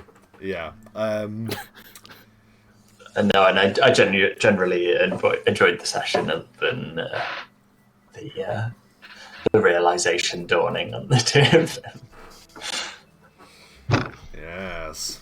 Very fun to have another magic device or magical item that came into usefulness almost at exactly the right time. There's a couple of points to... Yeah, just really fortuitous. I had planned to give you a ring of teleportation. I did not know that you were going to be going into the written world. So there we are. Interesting stuff to come back to. Let's go to Michael. What are your final thoughts at the end of the session? Yes, it was a good progress, some nice combat. I think, Silastra was panicking at the end because the way he sees it, his resurrection was tied to the race of Arvenath, and they are tied to completing the contract. And I think what's going through Silas's mind is if he couldn't complete the contract, it sort of invalidates him being brought back to an extent. So I think Silastra is very concerned for his life if he can't complete the job. But, yeah. Yes. It's very much been hinted at that Silastra's return is linked to very life. Yes. Yeah. Interesting. Cool. And finally, Matt, thoughts at the end of the session? I'm going to be totally honest with you, man. It was more. I mean, obviously, Obsidian was panicking because of his family, but for me, it's more. Well, you've played Sonic the Hedgehog with me, man. I have to get every ring. If you cut me off from finishing plot lines that are nearly finished, I'm just like, I can't. My brain. And it was just driving me mad. But you know what? It was a cracking session. I actually am really impressed. I thought, as a group, we were really effective against enemies that are quite tricksy. Like, I've encountered them a few times. They're not ones I know the mechanics of that well. Gelatinous cubes and trolls. I know a little bit about both of them, but I know they're quite tricksy. I know they have there's a healing mechanic, I think, for trolls, and we did really well. We were quite effective, and we worked together as a team, and we sort of smashed it a bit. So awesome of coming into our own a little bit. Ansel's, while it did arguably, because I know you're annoyed, because like, well, not annoyed, but like you're like, oh, my great initiative when Ansel teleported you. I think that was actually a really a clever move, because it just stopped. You went back and fought them individually, because if you carried on where you'd been, that G cube would have wreaked havoc. It would have just kept moving into you and trying to absorb you. And because it's a gelatinous cube, not just an ooze, it has that it has a paralytic touch. So you just get. Is that what was going to happen? Yeah. Absolutely gnarly. I've obviously in Mike's game, which I was joking about in the chat about. I really wanted Mike's character to go through some sort of indignity because he's melted the clothes off of my character twice with a gelatinous cube. It was the same area. It was the same character exactly twice. The same point. That's all. Yeah, but but I have, to be fair as well, I've had a character in another game that I played fully melted, just completely disintegrated in a gelatinous cube, and it was heartbreaking because I really like that character. So I know how nasty they can be. So yeah, I think you're absolutely right. I look forward to Bleak Town as well. Yes. Yeah, well, I'm looking forward to you exploring the rest of what's down there, because you went one direction, you didn't go the other way. So yeah, there's a 2-level dungeon where there's a town on top of a fucking nightmare beneath the ground. So that should be fun. But yeah, well, I'm glad you guys enjoyed it. Obviously, it was a bit touch and go here and there. Poor Dom with his alarm going off and the like. So, yes. But I still really enjoy running it, and I'm glad you guys enjoyed it too. And I enjoyed us introducing those rewards as well. So for those watching live and after that, thank you ever so much for dropping by. Particularly if you gave us a reward as well for our players, that was really fun for us to give that a try. Let us know, like I mentioned, if you would like to see any others or any ideas for any others in the comments. That would be really cool. And yeah, if you're watching this on YouTube, give it a like and subscribe if you'd like to see more. Thanks for watching, and all that remains for us to say is bone them rolls. Take it easy. And when you bone them rolls, you boon them rollers. Boon the bones. Boon them bones. Boon the boners. No. Bone the boon. No. Bone the boners. Control yourself.